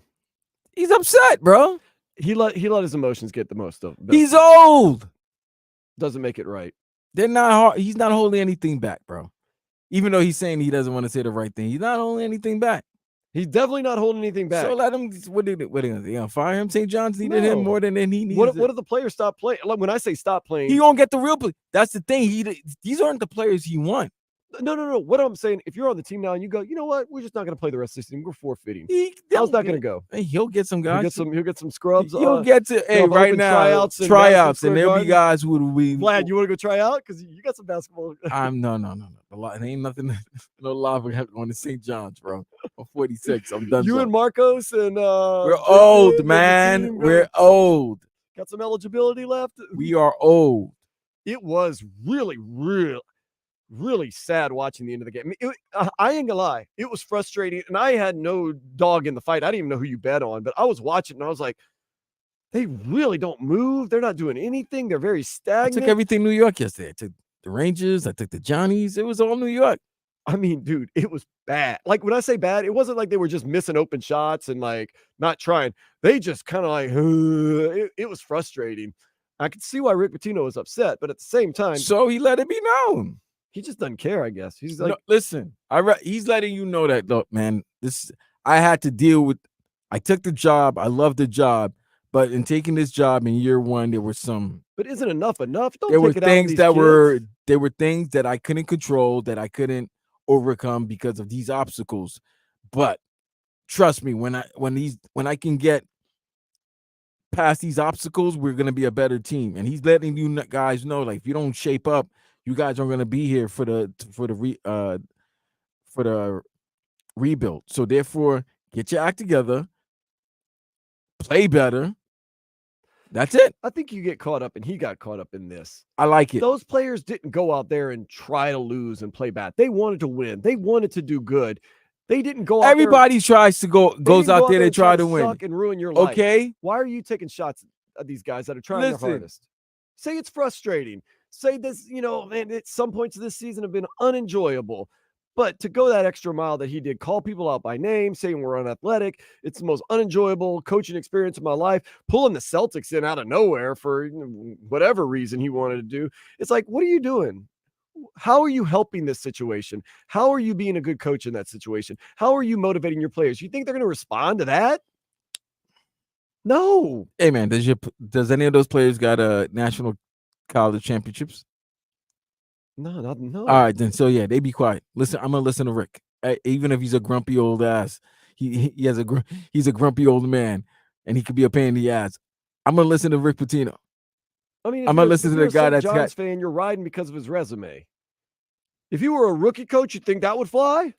No, because he's got the equity to do. Yeah, you don't got ring protection. You don't have. Is he in the Hall of Fame? If he's not, he should be. He should be. I mean, despite all of his transgressions, comings and goings, whatever. So what happens. He likes to have sex in restaurants. Who cares? That's his business. That's his business. Was it an Italian restaurant? Yeah, though? of course. Oh, I mean, come on, man.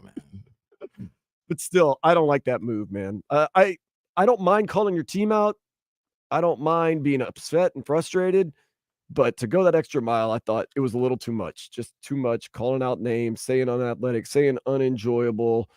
And then at the end, trying to put a Band-Aid on it by saying, I don't want to say the wrong things, though. But I don't know. Rick Pitino. I didn't like that. And I don't know. I mean, obviously, it's going to be a totally different team next year because he don't want the guys that are there. And I hope the guys that are there don't want to be with him after that. But they did blow that lead yesterday, Vlad. And I mean, when I say blow that lead, they were. So yeah, bad. that's all. He's upset. Well, he should maybe coach a little better. What if he did and they weren't listening? Okay, well, he was then- all right then. You still Come don't throw on, your man. team under the bus. Throw him. Ride or die. Throw him under the bus and let them get run over by that Greyhound. Okay. Who's gonna last there long? Them or him? They graduate. He's still there. He's still there. He's got a track record. So winning fixes everything. Next year, if they win, it's all good. And if you're St. John's, you got to ride because he's the best option. You got, well, I'm not going to say nothing. Going to get you caught up with everything happening in the sports world next. Some headlines here on 560 WQAM.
I want to tell you about this. We've got a great contest for you. A chance to meet and get an autograph and photo with Jaime Jaquez Jr. Oh, yeah. Could have been the dunk champion this year. He was in the Rising Stars game. At Hollywood Collectibles on Sunday, March 3rd. For your chance to win, text the word Jaime, Jaime, Jaime, to 20357. That's Jaime, Jaime, to 20357. Don't let me down. And you just might win. Can't wait to win? Go to HollywoodCollectibles.com to purchase tickets. This is a text contest. Message and data rates may apply. So Jaime to 20357. Get ready for that second half of the season. Can't wait. The Heat do not have an easy road, though. We talked about this the other day. Miami Heat hit the ground running Friday in New Orleans against the Pelicans. They continue their road trip. This is a weird road trip. They take a break from the road trip, then go back on the road trip. Right. And then they're going west after New Orleans. Right. So but they started Midwest. Yeah. Started Milwaukee, then they flew to Philadelphia, and then now they're going to New Orleans, then to fly all the way to Sacramento. Then Portland. Then Denver. This is wild, man. And then you get a little bit of a reprieve, somewhat of a reprieve. Of course, it's the NBA. There's no easy games. You get the Jazz and the Pistons at home. Jazz are not very good. Pistons not very good at all. And then, you're back at it. Mavericks, Thunder. You get the Wizards. Nuggets again. Goodness gracious. But that's the weird thing. You would have thought, you're going to lose to the Celtics. You did lose to the Celtics. You probably lose to the Bucks because you don't have enough firepower. You blow the Bucks out. 76ers, they're not at full strength. You're not at full strength. Kind of a toss-up. You win that one. Now you go to New Orleans. I'm telling you right now, the Heat are probably going to win that game. And the Kings, you see. Trailblazers, you should whoop up on them just to make Joe Cronin have his comeuppance. Nuggets at the end of a road trip, 10 o'clock on a Thursday. That's a tough one, Vlad. End of a road trip at that elevation against that team, that's a tough one. But you got the revenge factor. That's a tough one because you don't know. Revenge. Yeah, but is your mind already looking to go home? Right. That's kind of the thing right there. Remember, I told you earlier this year when we were in Phoenix at the end of a road trip, even Bam afterwards, it was a lackluster effort. And even Bam, final score was 113-97, but Bam was like, man, we just really looking forward to getting home. Man, it's been a long road trip. And we had the Lakers a couple nights before. We're just ready to get home. So are they going to be invested? The revenge factor hopefully will take effect.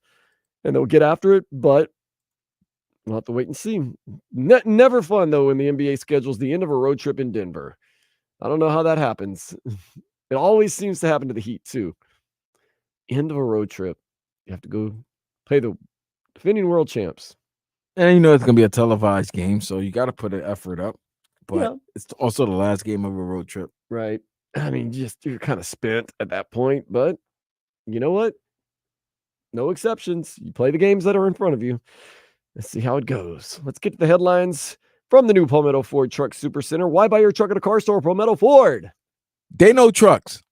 Damian Lillard. He knows three-point shooting. In fact, he won the three-point shootout on Saturday. Then last night, went ahead and won the All-Star Game MVP. Got 2 shots from half court. Set shots at that, too. Not like heave hose. He chose to take those shots. Nailed them. The East defeated the West 211-186. Damian Lillard scored 39 points. It was the highest scoring All-Star game ever. The season resumes, like we said, for the Heat Friday in New Orleans against the Pelicans. Pelicans not very well represented this past weekend at the All-Star festivities. No Zion, no Brandon Ingram, no Jose Alvarado, no Herb Jones, no Trey Nobody Murphy. wants Herbs, man. Come on, man. Herb Jones is a great player. You could spark Herbs, but you don't want no Herbs. You don't want to hang out with Herbs. That is interesting. Who names their kid Herb? Herbert. I don't know, because I know that growing up, being called a Herb was not something you want to be called. Panthers, they got to go. Look at that Herb ass Negro. Hmm? Yeah, I've heard it. Yeah. Panthers, they routed the Lightning 9-2. Is their franchise record 11th straight road win. The NHL record is 12, held by the Wild and the Red Wings. Wait, is it 11? Or is it 10? They won their 11th Okay. straight road win. The NHL record is 12. Oh, wow. So the next game. They could tie the Wild and the Red Wings, who have done. What's it in the next past. road game? It's this week, isn't it? I think it's Thursday. So they get the Ottawa Senators at home. That's tomorrow at 7. And then on Thursday, I want to say You can listen to that game on 560 WQAM, all the games on 560 WQAM, which I'll be producing. Oh, you've been all over that stuff, man. Yeah, I'll be doing this show and producing. So they go to the Hurricanes Kenta. on Thursday. Ooh, that'd be a nice one to win right there because they've kind of been our bugaboo in the regular season. Carolina Hurricanes going out to Raleigh. You know who's finally healthy and is playing very well? He's probably hanging out at the elbow room now. Oh, Matthew Tkachuk. Yes. Give our guy credit, man. After you pretty much broke your abdomen last year and still wanted to play, and you still wanted to play. Man, like to you keep you rubbed. This guy's he's a madman. And he started off slow, but we did start slow, and you figured that would happen, but of late, he's been great. All these Panthers have Oh, been great. I mean, even Anthony Reinhart. Stolarz, the backup goalkeeper, has been great. He shut playing out very Buffalo well. the other night. Yeah, that's good. That means Sergey doesn't have to have any stress, and we don't want Sergey having any. And When when Bob has no stress, he plays even better. And when you have a back-to-back, no worries. Sergey, you have first night. Anthony Stolarz, go on in there, take care of business second night, or vice versa, however you want to play it. Don't have to do back-to-back nights. That helps out a lot. They've won 9 out of 10. Jeez, this is the second hottest team in the NHL right They now. lost that game out of the All-Star break, which had me a little worried to Philadelphia, and it was a low-scoring affair, 2-1, but then they've just been gangbusters since. I mean, in the standings, look at them too. They're a point ahead of the Bruins in the Atlantic Division. And Rangers. They're a point ahead of the Rangers overall in the Eastern Conference, and they got they're a little ways behind the Canucks, who have 80 total points. Yeah, it's great that Edmonton has been playing. Everybody forgets that Vancouver's been whipping everybody's ass. Vancouver, and they lost the other night too. They're on one game losing streak, but I mean, I saw them lose the other night. I was like, oh crap, the Canucks maybe aren't that good anymore. No, they're darn good. They're darn good. We're talking all great about Edmonton, and that winning streak just got them back. Because they started. They really started weak. off bad, and then I'm like, oh, there's a team in Vancouver that's just been whipping everybody's ass. Edmonton Oilers only have they have 65 points with that huge winning streak. 65 points. I think we're gonna have a great postseason of rivalries. I think Rangers, Panthers are gonna happen, and I think Knicks, Heat are gonna happen. It's gonna be a great time down here in South Florida. Good times in South Florida. That's gonna be real good times. Lots of blood on the ice and on the court. Sweat on the court. No more blood. They don't fight like they used to in basketball, like in the old days in the Knicks and the Heat. Those are some games right there. Throw some punches. Canes men's basketball team, they've been not landing any punches. Losers of 4 in a row after falling to Boston College 85-77. Duke, they are coming to town Wednesday at 7. Watsco Center is going to be packed, though. It's Duke. It's a national brand. People want to see what's going on. Hopefully we can cheer on our Canes men's basketball team to a victory. Good crowd. Canes baseball team, they won 3 games this past weekend over New Jersey Institute of Technology. Yesterday's game was postponed. And they're not going to make it up. They are not going to make it up. It is done. NJIT is not coming back down for one game, but UCF is coming to town. That is going to be Wednesday at 5 o'clock for some midweek baseball. Mark Light Field. That's always good stuff. Mac McClung has repeated as dunk champion. So he's won 2 dunk championships and played in a grand total of 4 NBA games. That's right. He's a G Leaguer. That's quite a stat, lad. The man's won 2 dunk championships and only played in 4 NBA games for the year. Last year was the 76ers. This year it's the Orlando Magic. I bet you. That's crazy. I bet you if you have a guy who all he did is shoot 3-pointers, I bet you that he could beat one of the NBA players in the 3-point contest. Yeah. But he never beat them in life in a real NBA game. No. Like, come on. That's what we should do. They just get specialized players. And he also gets the intangible factor. He does get some points for that. Shaggy-haired white guy jumping over Shaquille O'Neal. You get that. If you're short and you dunk, you're gonna win. And if you're white, you're gonna win. Yeah, there is an exorbitant amount of white guys that have won the dunk competition. It's a factor, man. It's a factor right there. Damian Lillard did win that 3-point competition, and Steph Curry did outshoot Sabrina Ionescu in their 3-point competition. He won 29-26. Sabrina Ionescu shot with a woman's ball from men's 3-point range, while Steph Curry shot with a men's ball from men's 3-point range. That was fun. That was great. It's thrilling. More of that in the future, they said. Hopefully. And Kenny Smith is getting some backlash. What did he say?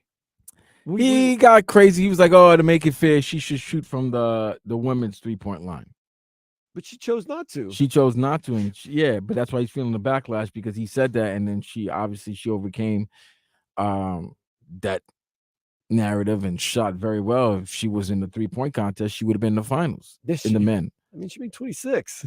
But and Steph didn't miss the starry balls and all that stuff. Come on, Steph really wanted to. He could have blown her. I know. That's what I was. That's what, you know who's not gonna do that? Dame. Like, go ahead, bring Caitlin Clark. Man, still abuse those two. That'd be fun though. Caitlin Clark and Damian Lillard going at it on the basketball court. What, 3-point shooting? Dame would destroy her. It'd still be fun. It won't be fun. It'll be fun. Yeah, you know what? It would be fun when I'm laughing at it.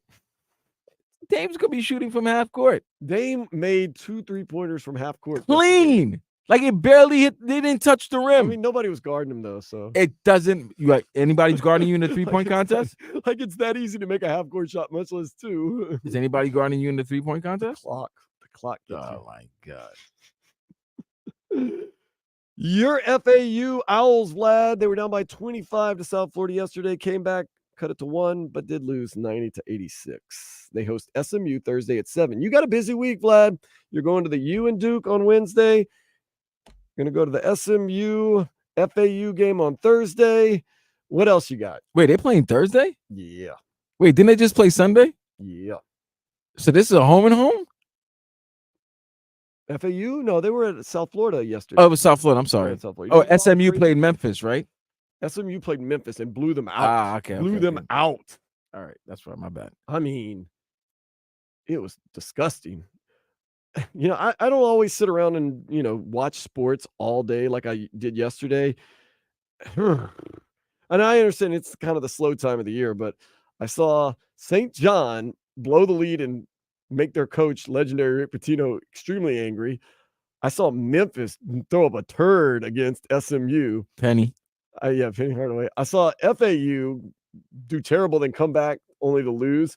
I watched the All-Star game where over 200 points were scored on one side and 186 on the other. Yeah, it was a pretty good day of sports for me, man. Pretty good day. You know what we all realize? Men don't like hanging out with their wives or their girls. I'm sorry, what? Men don't like hanging out with their wives or girlfriends. Oh, really? Yeah, we don't. This is like, we're in a weird state right now. These next 3 weeks until the tournament happens, we're in a weird stage right now. Man, this is where you get those brownie points. You act right. You know what? Give me a brownie. Give me a special brownie. That's how I'm gonna have to enjoy it.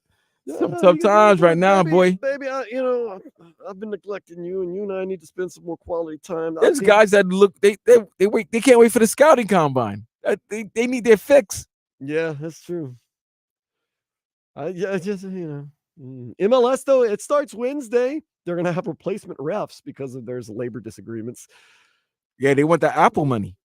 Yeah, everybody else is getting paid. Why not the refs? They realize that this Messi thing might be one season, so let me get in my cut of the pie right now. I just like the fact that there's some guy or girl that was coaching a ref in youth soccer this past weekend that on Wednesday is going to be out there and have Lionel Messi telling them, "You got to call a foul." He screams on them. Get their family to take pictures of them. You're definitely gonna get an autograph. Can you sign the yellow card that I gave you?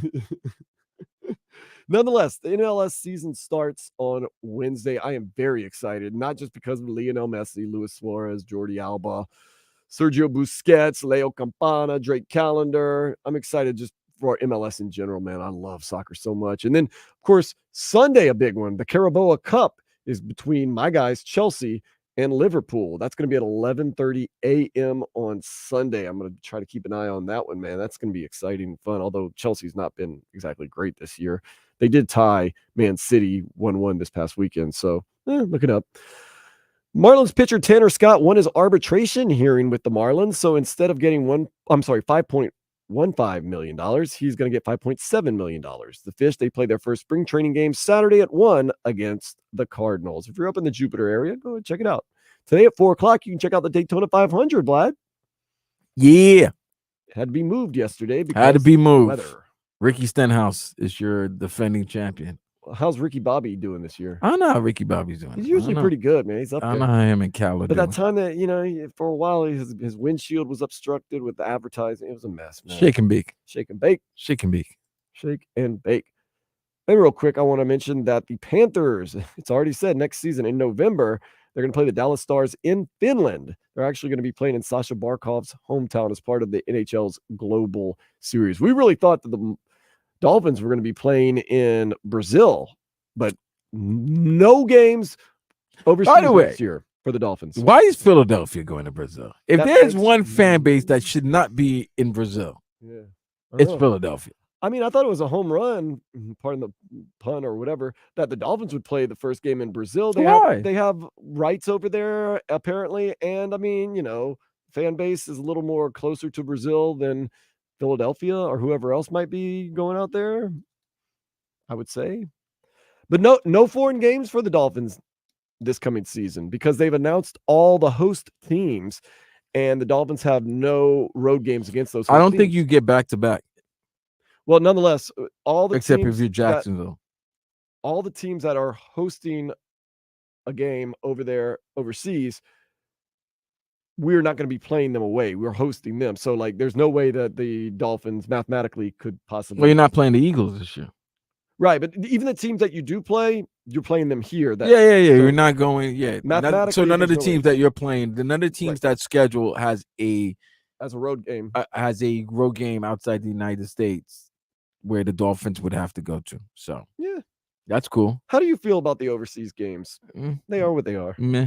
I think I'm past that. I think there was a time. If I'm up at 9 o'clock in the morning, I'm gonna watch. I think there was a time that I was like some fans that was upset about it and don't see the point of it. Now I'm past it. It is what it is. It's part of the game now. Whatever. Cool. Play it. I'll get up at 9 o'clock in the morning or not. Just watch the replay. Just remember to set up my players in fantasy. Yeah, they're playing and then lay a wager. That's all. I'm really bad about keeping up with fantasy because I set it on Wednesday when I think about it. And then, of course, now if they're questionable, I just pull them. It doesn't matter if they're projected to score 40 points. Pull them. Dude, I'm not going to get back to it on the Sunday number one morning. thing in fantasy now is you don't care about the injury report till Thursday. Thursday and Friday. You really should set your lineup on Sunday morning or whatever, Thursday morning. Friday. If somebody doesn't practice on Friday and they're doubtful, there's a pretty good chance they're not playing. Yeah. Or just do like me, just set it on Monday or Tuesday and just hope that nobody gets hurt, nobody sits out. That's all I can say. I don't know. I got to be better about that. I still led the league in scoring last year here at the radio station. You did. Hollywood won it though. Who knows? I came in 4th. And 2 weeks, Tyreek Hill didn't play. I won a playoff game. You beat me one game. I think I beat somebody. I don't know if it was you or because I don't know the names of the teams. 2 of my guys didn't play. I was minus. I think it was players, and I beat you still. Yeah, in the playoffs. Goodness gracious. How did that happen? Well, my other teams crapped the bed. Dang. All right, let's talk Panthers next. What can we expect from this team? Are we getting too high of expectations, or should we have high expectations for this Panthers team going forward? We'll discuss here on the Tobin and Leroy Show, 560 WQAM. This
7.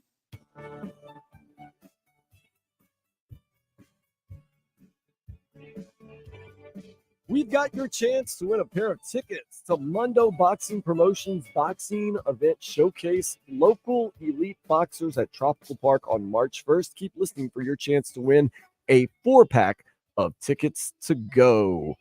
Panthers, they have been hotter than a fox in a forest fire. What are the expectations now, though? Last year, it seems like this team is better than last year's team even. And last year's team made it all the way to the Stanley Cup Finals. Can we realistically expect this team to do more of the same? To not only make it to the Stanley Cup Finals, but also legitimately have a chance to win it? I mean, lately, the Canucks, only team that have more points. The only teams that are really sniffing close to us are Boston, who's a very good team. New York Rangers, very good team. We've already beaten teams like the Colorado Avalanche. We whooped the Lightning this past weekend. Is it reasonable, Vlad, to think that this team can make another run in the postseason and possibly bring home the cup? See, we think. Yes. I mean, they've got everything. They've even got the experience. It's not like they're the team a couple years ago where they won the President's Cup and, they didn't have any experience in the playoffs. They won one round and then Tampa Bay took care of them. We have experience now. We have the winning ways. We have Paul Maurice's style that works in the playoffs. We've been there, done that. This is our time. I think it is realistic to believe that this team, with the way it's constructed, the experience they have, and the way they play, can make it back to the Stanley Cup Finals, and realistically, they have a chance to win it. Yeah, you gotta look at them as one of the favorites and one of the 5 teams that you think that can hoist the cup. I mean, they're playing well. They have the experience. They have the coach. Like this, they have the goalie. Like this, they're really not weak in any.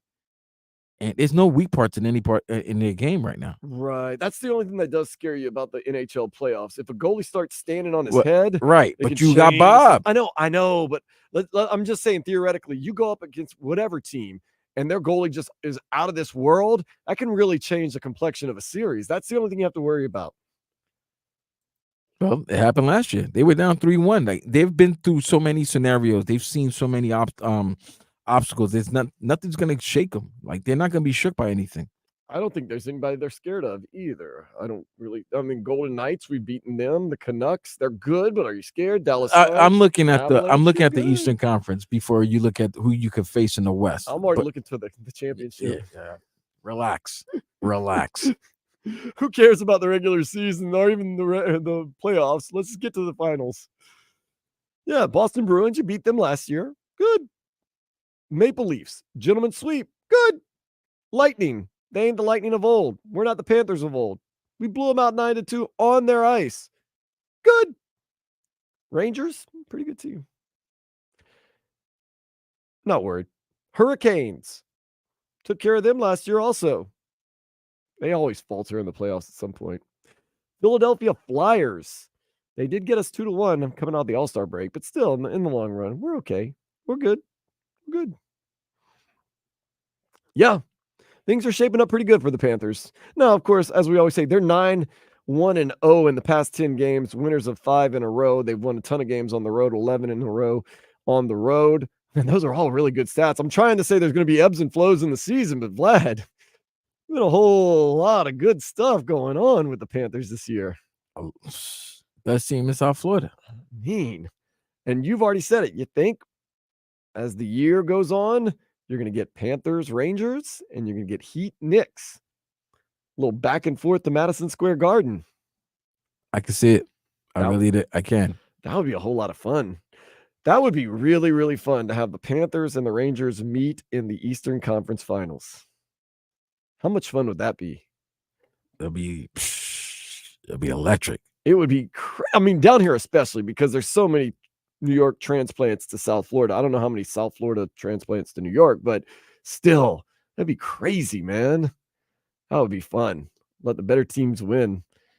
And then you get the Heat and the Knicks again. I think the Knicks are better than they were last year. I know you're a big Knicks fan. Do you feel as though this year's team is better than last year's?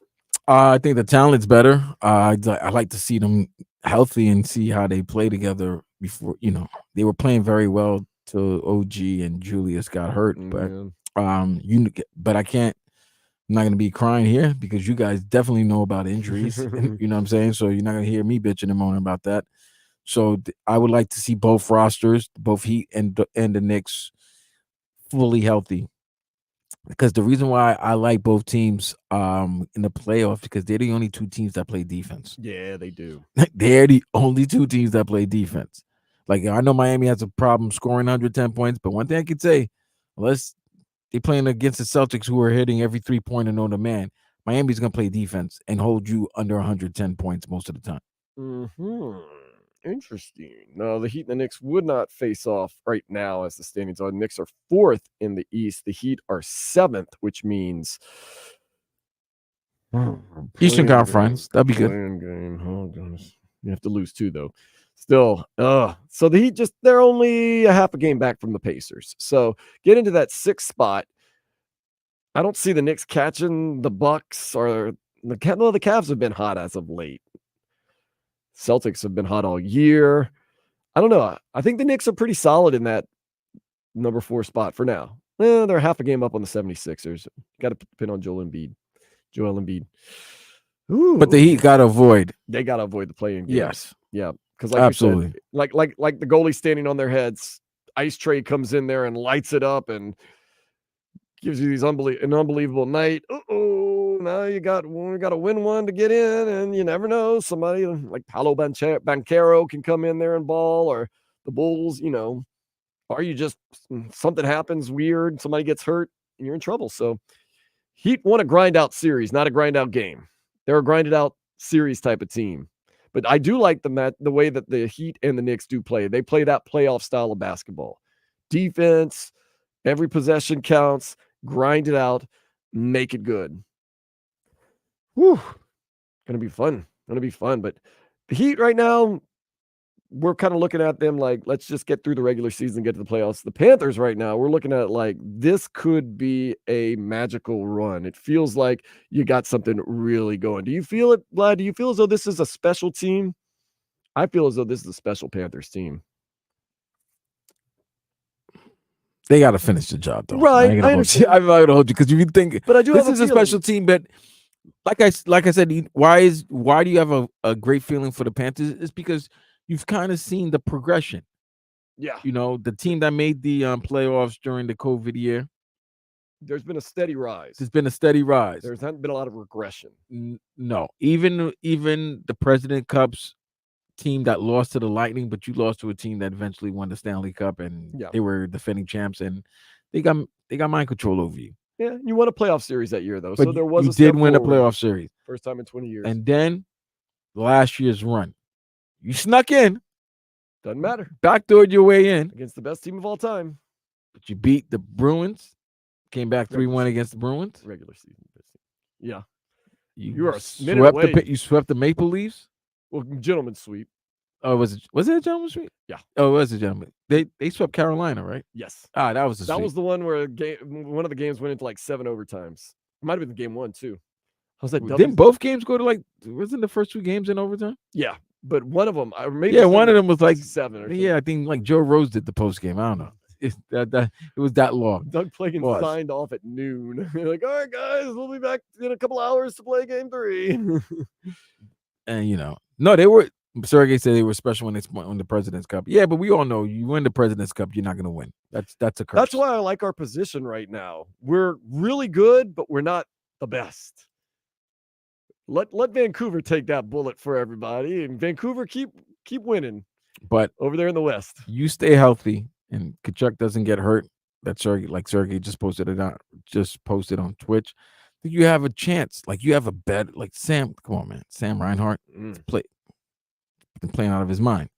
The team also just seems to be getting better. The players individually and the team just seems to be getting better and better as the season goes on. Also feeling themselves, getting in a groove. They know what they're doing, and they respect their coach. Yeah. And they really play like their coach, man. They play like their coach. They play tough. They play intense, but they play skilled. They're a very good team. They're fun to watch. Like, bro, you're not doing anything tomorrow. Going out. Go to Sunrise. Go to the arena and watch one of the best teams in South Florida, best teams in hockey, do their thing. And they're playing well right now. And there's just always more enjoyable to see a team playing well. Just it's great. It's good.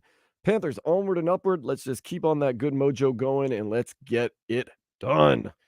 Panthers, vamos gatos.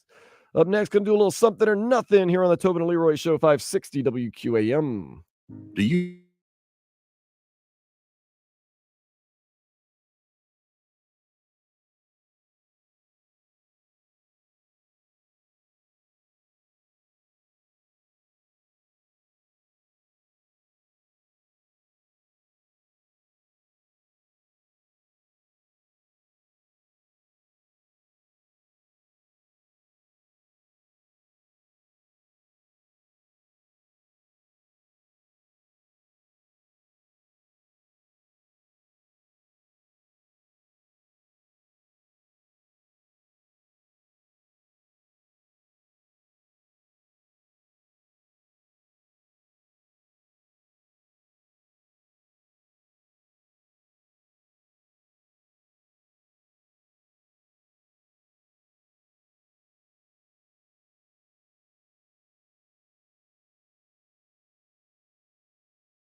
Oh, yeah. Tobin and Leroy show on a President's Day. Tobin taking the day off. Ooh.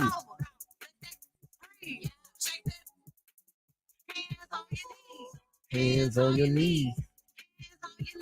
I always think about a dance floor in a club when I hear this song. That's all I'm thinking about.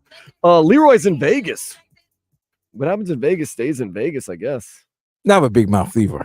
I'm wondering if Leroy's getting buck. Or if he's just What? buck wild. Oh.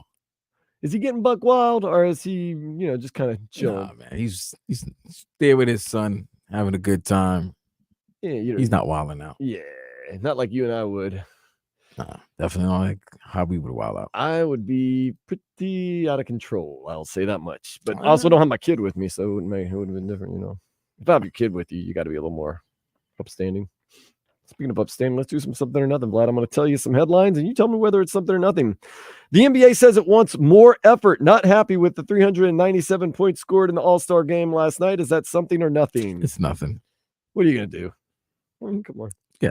I really think they should embrace it and be like, it's some of these guys want more points. Like some of these guys are saying from the range from like where Dame was shooting threes, make that like a 4.5.6 points. Like make it like the MTV All-Star like game. MTV game where Flea hit like a 10-point or 20-point shot or whatever, man. Why not? They're not playing defense. Nobody wants to get hurt playing the game. You can't incentivize it enough because these guys make enough money. Like Jimmy Butler. Like they get incentive by making put it this way. I bet you a lot of these guys have roster bonuses for making the All-Star game. Yeah. So what are you making for the All-Star game? I don't think they make, like, say, for example, LeBron got $500,000 for the All-Star game. He doesn't care about an extra $10,000 for winning. Yeah, like if he gets $500,000 for making the team, for being elected a starter, $10,000 is not going to do anything for him for winning the game. No. Well, that's like the thing, like Jimmy Butler, like, oh, what if because you know how they're making it where if you miss a certain amount of important games in the NBA, you get docked a certain amount of money. It's like, okay, I'll just go do another Michelob Ultra commercial. Fine. Take my money. Fine me. I don't care. They make more money. It's not the biggest deal in the world. So go ahead and let it fly is what I say. Did you hear about this? Shohei Ohtani will miss the Dodgers spring training opener this week. He's coming off elbow surgery. They're playing San Diego. Is that something or nothing? That's something. That's a lot of money. That is something. It is the first game of spring training, but still. I mean, it's something because people really flew out just to see his first game. Yeah, that's tough. It's funny that you mentioned that because it almost sounds like the Lionel Messi situation where there's probably a lot of people in Hong Kong wanted to see Messi. Yeah. So a lot of people might have come to Arizona. Maybe they can't afford the tickets to go to a Dodger game, but they can afford spring training. And I'll be out in Phoenix in a couple of weeks. Maybe I'll take in some spring training. Yeah, that's going to happen. LeBron James says he hopes to end his career with the Lakers. Is that something or nothing? It's nothing. We still know that he's going to jump ship. Whatever team drafts his son, we know that he's going to play with his son. Right. So it's nothing. Nothing wrong with that either. It's good to say, though. Something, it's good for the. What are you going to say? I mean, I'm happy to be here, but be somewhere else in a couple of years. I'm not going to say that. So there you go. Brian Eno, legendary musician and producer. Brian Eno going to have a documentary and a soundtrack to that documentary released on April 19th. Is that something or nothing, Vlad? It's nothing to me. You don't like Brian Eno? I don't even know who he is. What about Kylie Minogue? All-time bad one. She performed at the People's Choice Awards last night.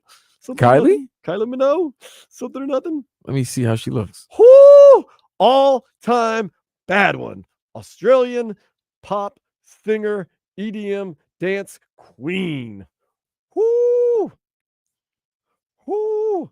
Kylie Minogue. Come on. You got to know about Kylie Minogue. Okay. All right. I mean, yeah. I'm excited. I see. Probably watched a little bit of that. I see. She won the People's Choice Awards, right? Yeah, she's the People's Choice Awards. You know who else won People's Choice Award? Usher. Travis Kelce. What about Taylor Swift? Nothing? Well, I mean, it's the same. It's the same. But clearly her fans voted for him as Athlete of the Year. Male athlete of the year. Of course, because of the people they've spoken. It's the people. The people speak. The Swifties. Did you hear about this? Some research has been done, and we have found out now that Abraham Lincoln actually pardoned Joe Biden's great-great-grandfather for a late-night brawl during the Civil War era. Wait, what? Wait, what? They've discovered that Abe Lincoln pardoned Joe Biden's great-grandfather, great-great-grandfather, 3 greats or 2 no, greats? 2 greats. 2 greats. For a Okay. late-night drunken brawl during the Civil War era. I mean, of course, it was during the Civil War. He needed Hunter's Coke. Did you know that dating apps stock way down? Is that something or nothing? That's something. Wait, dating app stocks The are stock on down? dating app is just Why is they that? never really profited, but now they're like really, really doing poorly. I don't know. Maybe people go on them and they realize that they don't really work that well. Maybe the one night stands aren't happening consistently anymore. So I think what happened, or maybe they found love. I think it's a combination of finding love and dating apps. A lot of it is now just advertising. Like there's guys and girls that go on there trying to just promote their OnlyFans and everything like that. So like it's a lot of like fake people, and I think people are kind of getting sick of it because you're just basically watching men and women advertise for their own personal pages. Is one of the things. Gen Zers are at it again, Vlad. Again? What are they bitching about now? Yesterday we told you they're trying to bring back the rotary phone, the landline phone. Oh, that's right. They I get loved those it. cool on Instagram pictures. I loved it. Well, now there's a new trend in Gen Zers. They love living in secluded cabins with no heat or running water. Is that something or nothing? Wait, they want to live in cabins with no heat or water? It's secluded. Yeah, that's No something. heat. That's something nasty. Get the hell out of here. You go take a bath. Go wash yourself. But how are you gonna have a landline phone if you don't have heat or running water?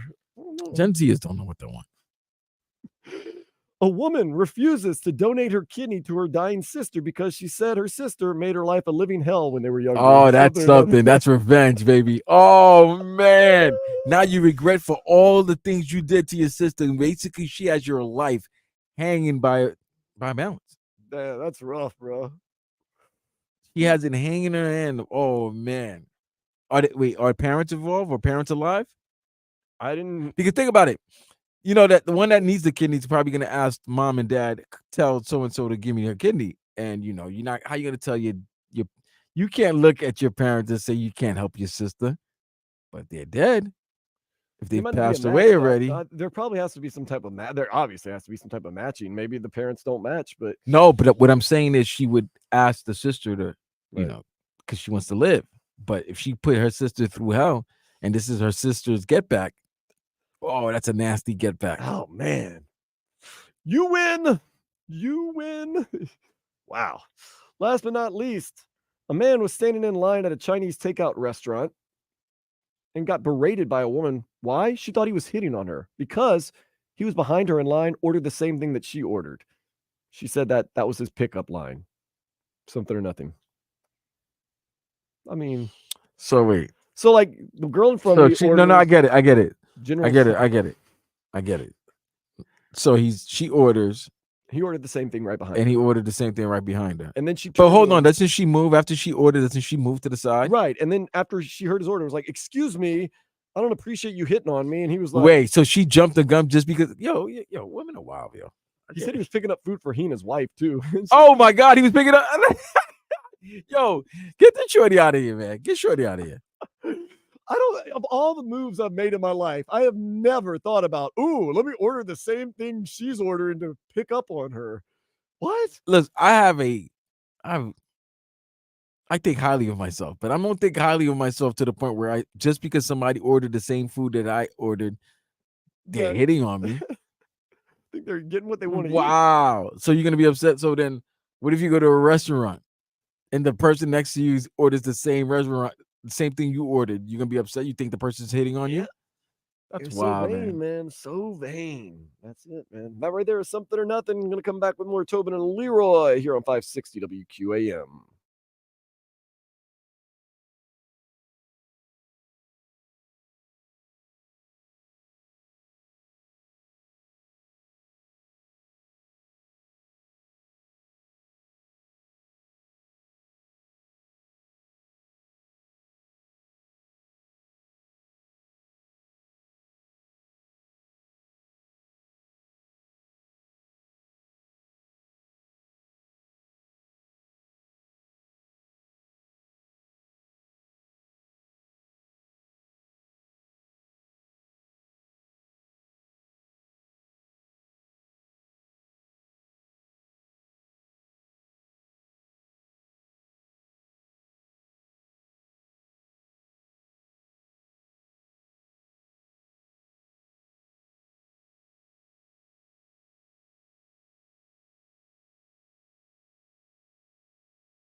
Naxonin Attorneys. Call 1-800-747-FREE. That's 1-800-747-3733.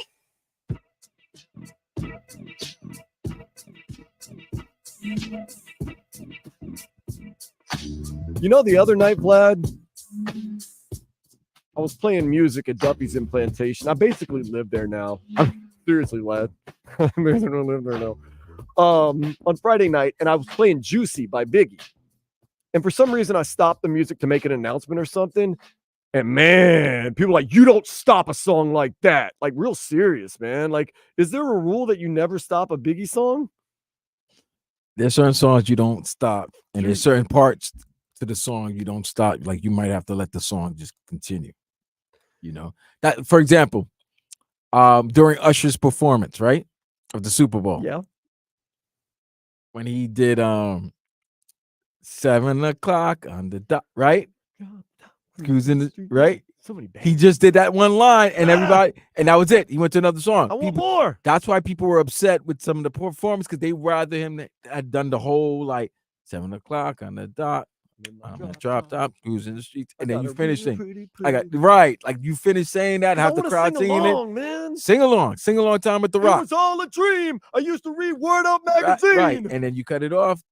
Well, yeah, that's it. People gonna be upset. Sometimes I have to cut songs off because there's children in the You room. can't. It doesn't matter. Then don't play it. Me. Then don't play it. It's that dude that wrote a review online. He put it to pink. He put pen to pad. If it wasn't that record, whatever. I used to play all the unedited music I wanted, and everybody loved me for it. Now, but yeah, there are certain songs and certain points you don't want to stop.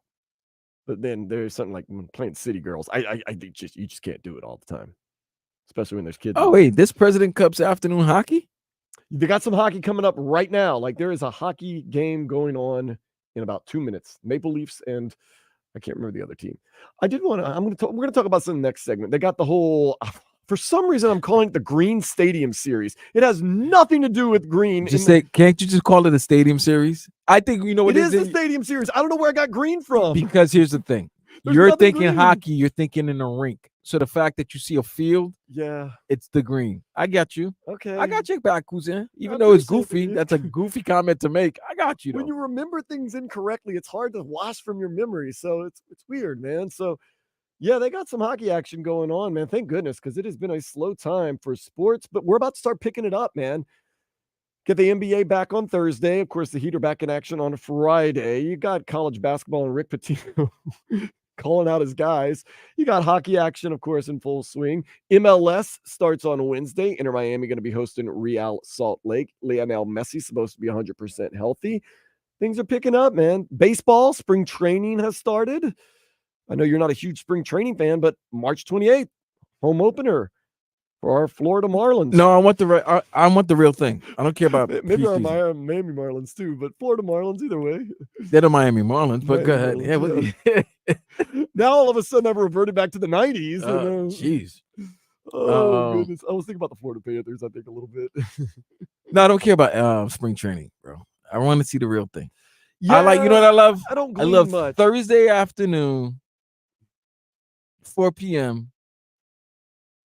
going to Lone Depot Park. I want to do earlier, man. I want like a noon or a 1 o'clock. Well, no, the first game of the season, if it's against the Pirates, it's probably gonna be a 4 or 5 pitch. And guys, remember now, you've had 1 year already. You should be smart. You should be experienced. Now going to a Major League Baseball game now. These games are 2 hours and 30 minutes. I love it. They got that pitch clock going. Batters have a clock. Don't think you could just be chilling, tailgating, or taking your time. No. You get there at 4:30, it might be the third inning already. Yeah, they streamline these things. They start on time, they end as soon as they possibly can. So that's not this like, oh, we'll show up when we show up. We'll catch some of the game. We'll go to the bathroom. Don't we'll BS around. Beers. No, you've we'll had go 1 find year. Other seats. We'll walk around. Yeah, no. you've had 1 year already. You have 1 year experience. You should be a vet. Go to the game, get there on time, and enjoy. Don't lollygag, because you do. You miss an hour of a game. You might be in the 6th inning. Yeah, games are between 2 and 2.5 hours. max. It's a beautiful thing. I know it's great. It's great, and the action is pretty steady. And I was a hater of it too. Oh, I was a hater of I it. was all about the evolution of the game. Nah, I was I'm old school, bro. You know the old. We don't like to budge. change. We don't like to budge from from what we know. We're not nudging. It took forever. Like every other sport evolves with the times. Baseball just nope. Nah, they're old school because those old school rules mean something in baseball. Finally, they did it, and everybody loves it. And I think even baseball is like, all right, glad we did that. It hurt, but it's over now. It's like having surgery. They're doing so good, man. Fred's like, I'm out in 29. You get 5 years. I'm out. Yeah, I'm out. I'm out. I've done good. I'm out. You're not gonna take this shine away from me, man. Let me get out of here on top. I do like that. I'm out. I'm out in 5 years. Isn't that great what you tell somebody? I'm out, and everybody gets all excited in 5 years. Oh, yeah. Jimmy Menthal's text me, Manfred set to retire. I'm like, oh man, that's crazy. And then I read the rest of the headline 5 years from now. I'm like, okay. Like I plan on retiring when I'm 75. Like I don't announce my retirement. I don't know. These headlines are brought to you by the new Palmetto Ford Truck Super Center. Why buy your truck at a car store? Palmetto Ford. They know trucks. Damian Lillard, 3-point champion again this year. Dame Dollar. Then he shot a bunch of half-court threes last night, nothing but net. En route to the MVP of the All-Star game as the East defeated the West 211-186. He scored 39 points. He's really, man, the highlight of the season has been this All-Star weekend. Because the Bucks have underperformed to expectations. It has not been a good 2023-24 season so far for Dame Lillard. I want to ask, is the Bucks going to end up being one of these teams that never really lives up to the expectations, or are they going to figure things out? I mean, Giannis got one tied already, so he's good. Damian's got nothing. Dame has nothing. Did you know last night was Damian Lillard's first time starting in an All-Star game? Yes, come on. He was always playing with Steph. That's crazy. But then Shai Gilgeous-Alexander started over Steph. Damian Lillard, Canadians. Gotta be like, what? The Canadians wanted to make sure that their guy was there. And Shai Gilgeous was pretty good last night. He scored 31. It was the quietest 31 you've ever seen in your life. Karl Anthony Towns had the quietest 50. That is fam, when you said he scored 50, I was like, wait, what? I knew he scored a lot. I know he was ball hogging a lot, but no, he was cherry picking. He was they all were ball hogging. Right. That's why I give Bam credit. You got to give Bam credit. And for all of you fools who did not listen to Dan and myself, who said that Bam is not winning All-Star MVP, you got to get that. Guys, I know you love your Heat. I love my Knicks. But sometimes you got to realize situations. It's not his game. Not only is his game, I don't even think Bam wanted to be there. He did not look like he really wanted to be there. I think he was just happy that he could talk to Giannis and Jason Tatum. That was it. But he really didn't want to be there. Most of the players didn't want to be there. I think he guaranteed out of Indiana, there's a lot of flights into tropical islands. Yes, of course. Those guys, though, like I said, I thought it was a lot more competitive and a lot more fun than a lot of other people might have thought it was. I was entertained for somewhat, but the game was mid. The game was mid because it wasn't competitive. But, dude, if somebody's hitting it from 50 feet. 41, 50. That Damian Lillard, man, that was something, man. He was shooting. And then, like I said, I mean, there's a lot of stuff to say that was fun. Halliburton scored 15 points in a minute and a half. All right, so that was exciting, and because he was in his home court. It was early in the game. Early in the game, and you could tell that, they're trying to get him the MVP because that's what they were doing. Then Dame started shooting, and he got in a rhythm, and he was like, forget this. I'm going to win this. It's going to be my weekend. This Dame weekend. Yeah, it's his first time starting in an All-Star game. All-Star Dame weekend. He did. Y'all could do that. Y'all could use that. He won the weekend. He won. If you can win an All-Star weekend, Damian Lillard won the All-Star weekend. Oh, All-Star Dame weekend. Get a little break right now. The Heat, they're going to be back in action Friday at 8 in New Orleans against the Pelicans. We're expecting Jimmy Butler probably going to be back. We don't know for sure. It's too far out. It's only Monday. People aren't even working today. We still have a broken mic in your studio that I taped together. Oh, my goodness. I can't wait to hear from IT and everything. Why didn't you tell us? I didn't want to ruin your weekend. Things are breaking down here, literally and figuratively speaking. I mean, my life is in shambles. It is, Dan. It is. If you could piece together some of the clues. Big Lynn called me yesterday. She pieced them together. Woo. Panthers, though, they're not in shambles. They routed the Lightning 9-2. It's their franchise record 11th straight road win. The NHL record is 12. Cats are back at home, though. They are facing the Senators tomorrow at 7. We made an analogy the other day about how the Panthers, if they were in some type of relationship, how they are. They come into your house, they drink your beer, they eat your food, they take your girl. That's what they do. Nasty work. And you can't do nothing about it. And you can't do nothing about it. You take that. That's what the Chiefs did. Like, there's certain teams, Panthers got a mystique about them right now. And we're talking about the progression and how they've progressed almost every season. Like, over the last 5 years, you've seen a progression of, like, okay, got in the wild card. They're not COVID year, moved up to President's Cup, won a series, and then got to the Stanley Cup final. Now, the next progression you want is to lift Lord Stanley's Cup. I think so. Legitimate chance. And the thing about the Panthers is with the road wins and all the other wins, they're not a finesse team. They're just solid. That's another thing. They're a very balanced team. Like when they were winning the President's Cup, yes, they won the President's Cup and they had the most points and the best record, but there was a lot of big comebacks and a lot of finesse and a lot of this. With this team, you look at it, it's just solid. It's just solid, man. There's not a lot of hokey doke and all types of craziness. It's just we're going out there, good goaltending, good lines, talented players, good strategy, good coaching. We just beat you. Then we take your girl. We eat your lasagna in the fridge. Canes baseball team, they sort of swept New Jersey Institute of Technology over the weekend. They won Friday, walk-off fashion, 8-7. Then they blew them out in a doubleheader Saturday, 19-2 and 16-0. Yesterday's game was canceled due to weather, but Miami back in action against UCF Wednesday at 5 o'clock. Canes men's basketball team, losers of 4 in a row after falling to Boston College 85-77. Duke Blue Devils come to town Wednesday at 7. What time are you heading out there, Black? Because remember, once you get off 95. Nah, I'm going to get there around 5. I was going to say, once you get off 95 and go on to 1, it backs up, man. Trust me, I've been that way many a time to Titanic and other sporting events. I'm taking the Helmet. I'm taking the Helmet. Oh, okay. Taking a different route. Yeah. Okay. I live west. Just, man, get there early, man, because it gets sticky. Sticky. That's all I can say. Sticky. Dolphins defensive coordinator Anthony Weaver plans on keeping Ryan Slowick on the staff, but not as a linebackers coach. Rather, he will be working with the defensive backs next season. So keeping some of the staff, bringing some of those guys in. It's going to be, he said it's a new defense, but there's going to be some elements from the old defense. He said just kind of a reteaching. See, the defense last year was pretty good.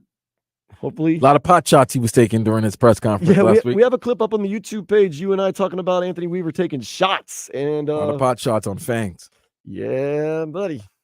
Kind of some subtle and maybe some not so subtle shots. Mm-hmm. Check it out on the YouTube page, 560 WQAM. The Marlins got their spring training going on. Saturday game 1 against the Cardinals. Daytona 500.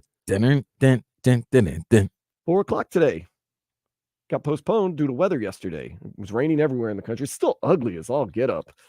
Not some good, not good skies, man. The skies don't look good right now. Been nasty. And the Panthers, we did find out in November of next season, they're going to face the Dallas Stars in Finland. That's part of that NHL Global Series. They're going to be playing in Tampere, which is Sasha Barkov's hometown. And you know who's the favorite for the MLS Cup this year? Is it Inter Miami? Inter Miami is opened up as the favorite for the MLS Cup. They had a list of 25 most in-demand MLS games this coming season, and Inter Miami was in all 25 of them. We looked at it the other day. I was like, wow. I'm still surprised they haven't played a game at Hard Rock Stadium. I thought at some point they would play a game in Hard Rock Stadium. I would have thought so too, but something's going on, man. I don't know. Ever since Messi's joined the team, I haven't had as much contact with Inter Miami as I usually do. Look at that! They forgot it. They forgot your number. They didn't forget my number. They forgot your number. I still have contact. I mean, they forgot your number. Still talk to Joe Malfa here and there, and Thomas Rungan, and Chris Whittingham's actually going to be on with Josh Appel in about an hour or two from now. So keep it tuned for that. Inter Miami, though, that is a hot ticket.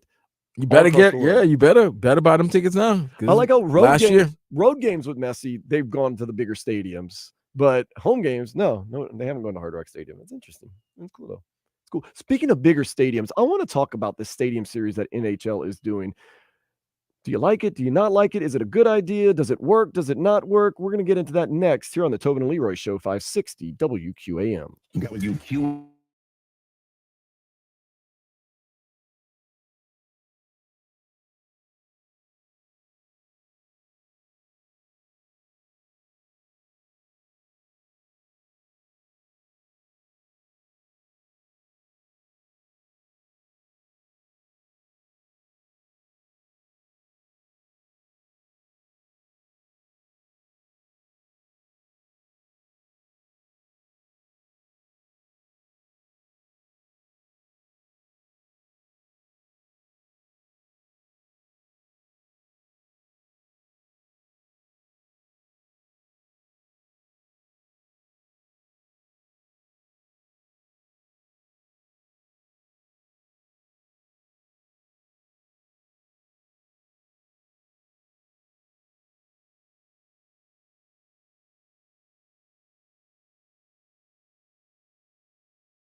Your favorite station and take us wherever you go. Ooh, now you're talking. Ghostface Killer. Cherche la Ghostface. Underrated banger right here. 3 months ago, told me the time. Maybe you'll find her. Maybe Put it up, put it. All right, Vlad.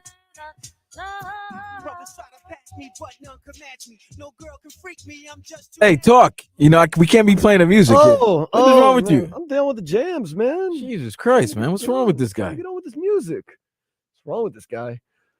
NHL had their Stadium Series this past weekend. Big win for your New York Rangers, coming from behind against the Islanders and winning. If you don't know what the Stadium Series is, it's exactly what they say. They convert stadiums into rinks and hockey events.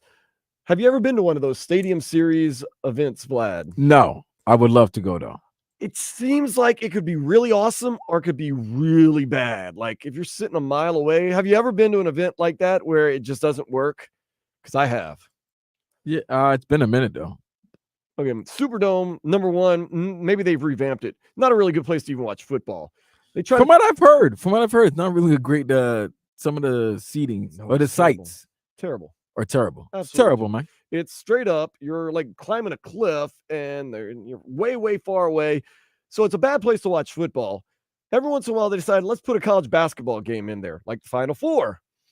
You're sitting in the upper deck and the court is a mile away and you like just feel as though you're so far away from the game. And I'm wondering if the Stadium Series, of course, if you buy $1,000 tickets or something, I'm sure your seats are fine. But for the plebes out there, what's the deal with that? Are you spending, let's say it's probably cheap, like you can get $30-$40, but you're so far away, is it even worth going to? That's the thing. Other than to say I sat in the cold and I went to the game. People just like to say that they were there, man, just to say they were there. So have you been to an event like that where it just didn't really work? It sounds like a good idea, but it just doesn't pan out because, man, going to a basketball game like the Final Four at a huge arena, it is terrible. I haven't myself, no, but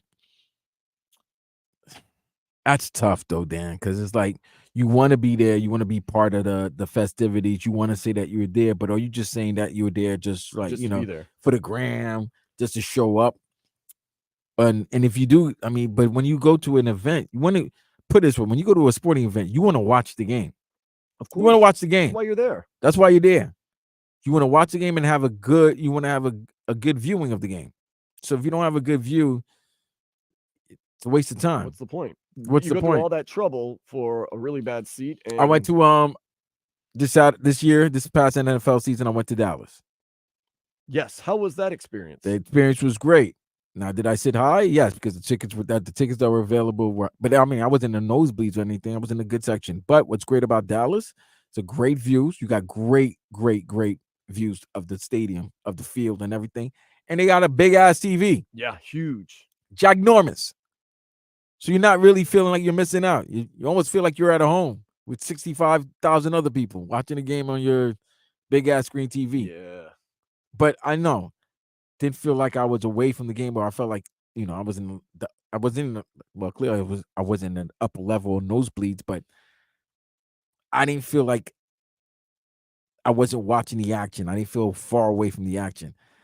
From what I've heard about New Orleans, about the Superdome, not good. Nope. It's really outdated. 1972. So they've updated it. But. And then for events like this, like you said, for the Final Four, the tickets are going to be pricey. Do you want to spend that money on something like that? It's almost a waste of money. And remember, the Final Four, you usually, at least directly, cannot buy just one game. You have to buy all 3 games. Now, on the secondary market, you can do whatever you want, but you have to buy the whole series, man. Semifinal and final. I'll say South Florida's arenas and stadiums, I like them. I think they're good. I think Hard Rock, it's not too big. You got good seating. You've got the coverage for the most part, except if you're the opposing team and you're in the sun all the time. You're going to be in the sun sometimes. It's South Florida. That's just the way it is. But it's not too big. There's good seating. There's good views. The setup is nice. It's easy enough to get to. It's not terrible. Traffic to me was not terrible. Of course, I get there really, really early and I leave really, really late. But, it seems like it's pretty good. Kaseya Center, I have heard it can get kind of sticky if you're cutting it close to the game. I usually park far away and walk, but the Kaseya Center, as far as seating and being there, fine. Good view of the game. Very, very viewer friendly. Panthers, Amerant Bank Arena. I like what Amerant has come in and done. They've kind of done some revamping. It's even nicer than it was before. Good views, good seating, easy to get to. All right, so Amerant's funny because it's not really It's not in the middle of nowhere, but it's funny because I don't think teams are afraid to go to Amerant Bank, Arena. Not yet. But nobody wins.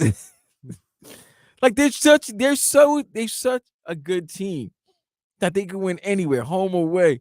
But you saw how exciting it was in the postseason last year. Like when crazy. after that lost game 4 to Boston, game 6, electric. Game 3, electric in the second round, electric. I think they lost game 4. Mm-hmm.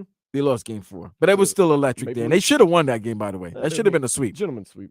It was a gentleman's sweep, but it should have been a clean sweep. Give 'em a game. And then game 3, game 4 in the Eastern Conference Finals, unbelievable. And then the Stanley Cup Final, we went to the game. I remember there was electricity in that arena, and it's hopefully still continues this year in this postseason.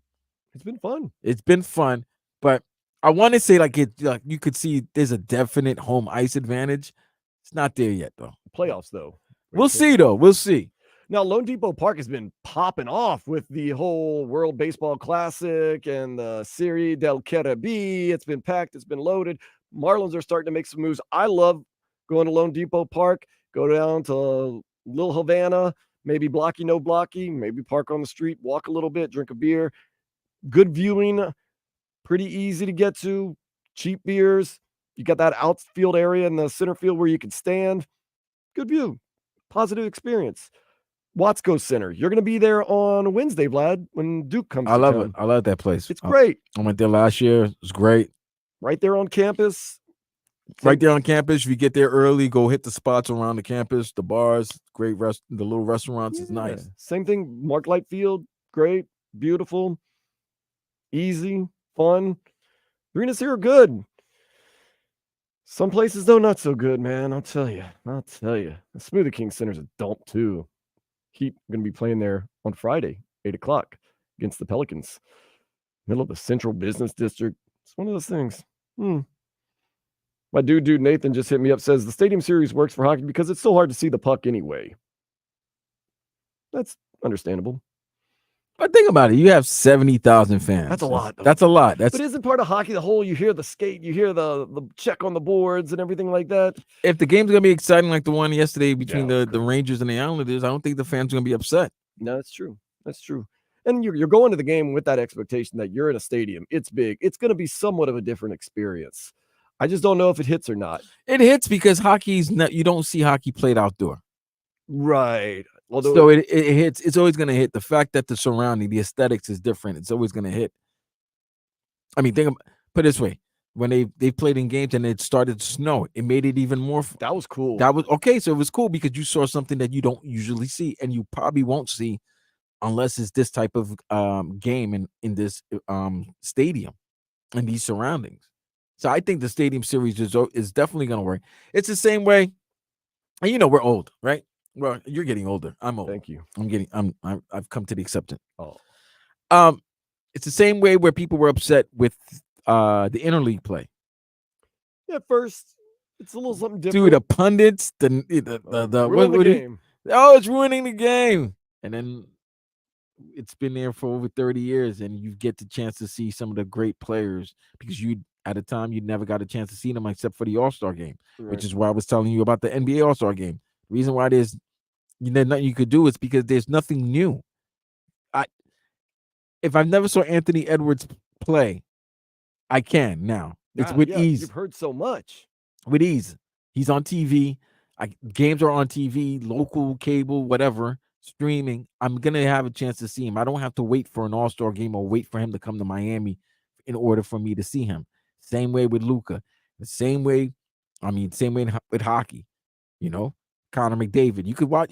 There are ways to see some of these great players now, so that all-star games doesn't really mean much because it's not like, oh, wow, first time I'm seeing this person. You'll never see these guys on the court rarely. At the same time, now it's like, you gotta see guys all the time. If I want to watch a game with Anthony Davis, I can just, catch. Like, think about it. Messi. Look what Messi did with the Apple deal. Yeah. Before you would, Now I gotta struggle to watch Inter Miami games. Now I just say, I could watch Lionel Messi right now, or I could go to a bridge like I did in Philadelphia and watch him.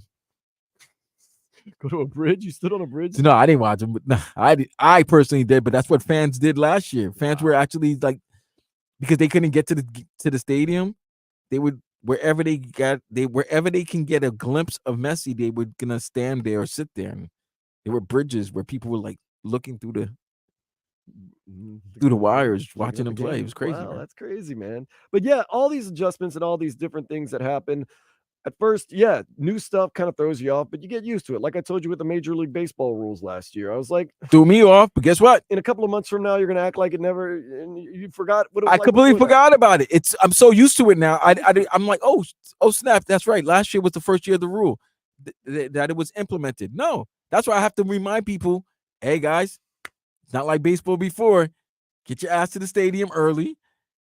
Get your concessions and everything like that. Ready. And sit down and enjoy the game, because the game is going to be very quick. It's going to come 2.5 hours, bong bong, and it's a good 2.5 hours of enjoyment. You get to see the best baseball players in the world. Yeah, very high level, very fun, very good. Lots of action and excitement going on. And I mean, like, these aren't 1-0 games. These are games that are 5-4, 5-6, stuff like that. Okay, if it's a 1-0 game, as long as it's moving swiftly. That's what I'm saying. Even high-scoring games move swiftly in baseball now because of the rule changes.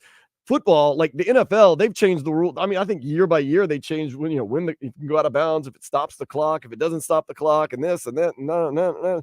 And if you use a challenge, and it changes every year. Just roll with it, man. Just enjoy the game. Just like I enjoyed the All-Star game last night. Roll with it. If you want to see Damian Lillard shooting threes from midcourt, turn the game on. If you want to see 1995 Knicks Bulls, watch a replay. Nothing like a good 85-82 game. Are you that guy, Vlad? Are you going to be the old man? I like those low-scoring games. No, I'm not going to be that guy. Okay. I love the competition. Yeah. And you love your team. And if your team is good at something, you're going to love them for what they're good at. Yeah. My team played defense. So, yes, I had to sit there and watch some nasty 79, 77, 82, 81 games. But, hey, that's what they were good at. That was back in the day. Jordan would go on a streak of scoring like 22 points in a row. No one else would jump in. Like, everybody just stay up there and watch. Nowadays, you don't get guys that do that. Really. No, that's the final score would still be like 90 to 84. But do you understand? They were so upset. Oh, the game's not exciting. We need more scoring. And then the game opens up. Oh, now we need more defense. All they do is shoot threes. Like, all we want to do is complain and bitch, bro. Like, it's ridiculous, man. We sound like Cody Crybabies. Yeah, I enjoy it for what it is. Let the game go where it goes. Let it evolve. Maybe one day it'll be regular in the NBA to score 200 points like they did last night. Fam, we're not that far away from somebody scoring 100 points in a game. In football? Basketball. Oh, everybody scores 100. Oh, a player like Wilt Chamberlain. Yeah. Look at over the years. Kobe almost did it the other day. Dame Lillard almost did it last year. He had 80-something or whatever points. Yeah. They almost did it this year. And beat Luka at what, 70? Yeah. Like 73? It's a lot of points. Let's go. But then they and I bet you once that person does that, there'll be people praising them, and then there'll be somebody, the game stinks. How can somebody score 100 points? Not like it used to be. We wouldn't allow that. I mean, we do that with football all the time. You can't touch the quarterback. That's the biggest one. Quarterbacks nowadays. Right. And right. And then the people concussions. And the person that benefited it from the most had the audacity to say, yeah, the game is kind of soft now. It's soft because of you, Tom Brady. I know, but Patrick Mahomes, he benefits from that too, man. Well, they all do now. But the fact of the matter is, right. Don't tell me something that benefited you and you're going against it. Yeah, I know. Now that you're not in the league anymore. Yeah. You're saying that if you were playing. Because you might have not been playing. There might have not been that Tom Brady and all that craziness with whoever his trainer is, Oh yeah, the one at the Patriots didn't want anymore. But we would never hear about that Tom Brady regimen, the way he trains. We would never know about this if the rules of the NFL didn't benefit him. Right. So trust me, we wouldn't have quarterbacks in their 40s playing anymore. No. So you can't bite the hand that feeds you. Cannot do that. Yeah, that's weird. You get out of the league, all of a sudden it's a soft league. But when you played, you sure benefited. That's from what I it. hate about all of this. Like, okay, the game was. I saw some nasty All-Star games when Magic and Isaiah and Bird and all of them playing. Like, let's not. Boy, we have a short memory. We have a short memory. Or we always think that everything that when we were growing up was better. And I've asked you, I said, man, was the All-Star game better when I was younger? Or was it just that I was younger and I was easily entertained? You were younger, you were easily less critical. You're definitely less critical because you didn't know anything. You were just knowing the game. You loved the game. And back then, you couldn't watch a game every single night of the week. You had to wait till it came on TV. And that was like the first game you got to see. Kuzan, as you get older, the way you look at things, especially sports, and the love of the sport is totally changes. It does. Remember how I told you, if you watch movies from the 80s, now you're like, ooh, really? I really like that. Like, yeah, that sucks when you tell somebody how awesome a movie is, and then they watch it for the first time, and you get that feeling like, oh god, they're not enjoying this. That's why, like, the show that follows us, Hawk and Crowder. That's why I always find it interesting when Hawk and Crowder and Solana jumps in, and Solana's talking about stuff that's currently happening now, and then he takes a look at Hawk's childhood of growing up and watches movies and then says, oh, this movie's not funny, when it's in his 20 30 years already that this movie's one of the funniest movies. But the young don't look at things the way that the old do. I know. So don't be so critical about sports. Sit back, enjoy the ride. Enjoy it. As Hunter S. Thompson said, buy the ticket, enjoy the ride. Going to close things up here on the Tobin and Leroy Show next, 560 WQAM.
All right, Vlad, we are about to finish up on the Tobin and Leroy show. Before we finish up, talked about getting old today and pulled all together. LeBron James, he ain't getting younger, and he's thinking about when he finishes his playing days.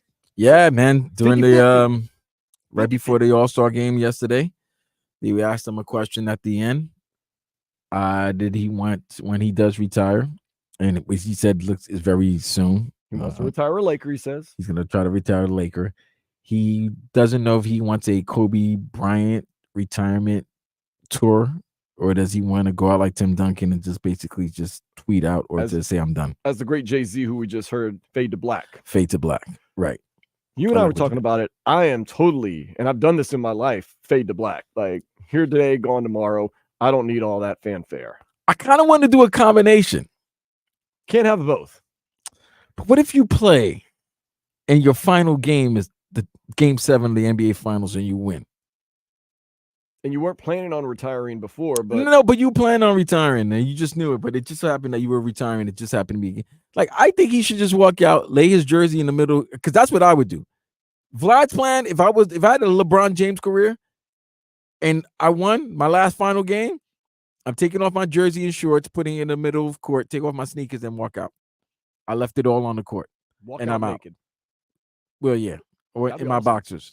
I mean, when I say awesome, it'd be memorable. Of course it'll be memorable. I left it on the court. Left it all literally and figuratively speaking. Left it all on the court.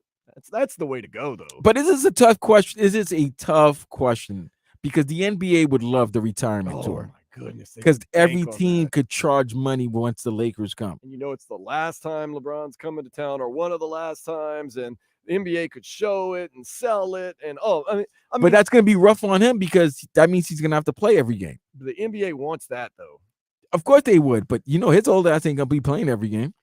They say there's gonna be like Messi now. You got to play now, or else China's gonna suspend any friendly that you suspend your visa and your passport to the country. Yeah, because what if it's LeBron's last time in Miami and he decides not to play that night? It's like, wait, I just spent somebody I flew tickets. in all the way from Shanghai to see LeBron. How tough titties. But like, let's say you spend $3,000 on tickets. It's LeBron's last game, and LeBron game time decision decides I'm not playing Miami tonight. It's like sprained ankle. You know, that's a tough one. But does he just fade to black and not owe his fans in the game? I know.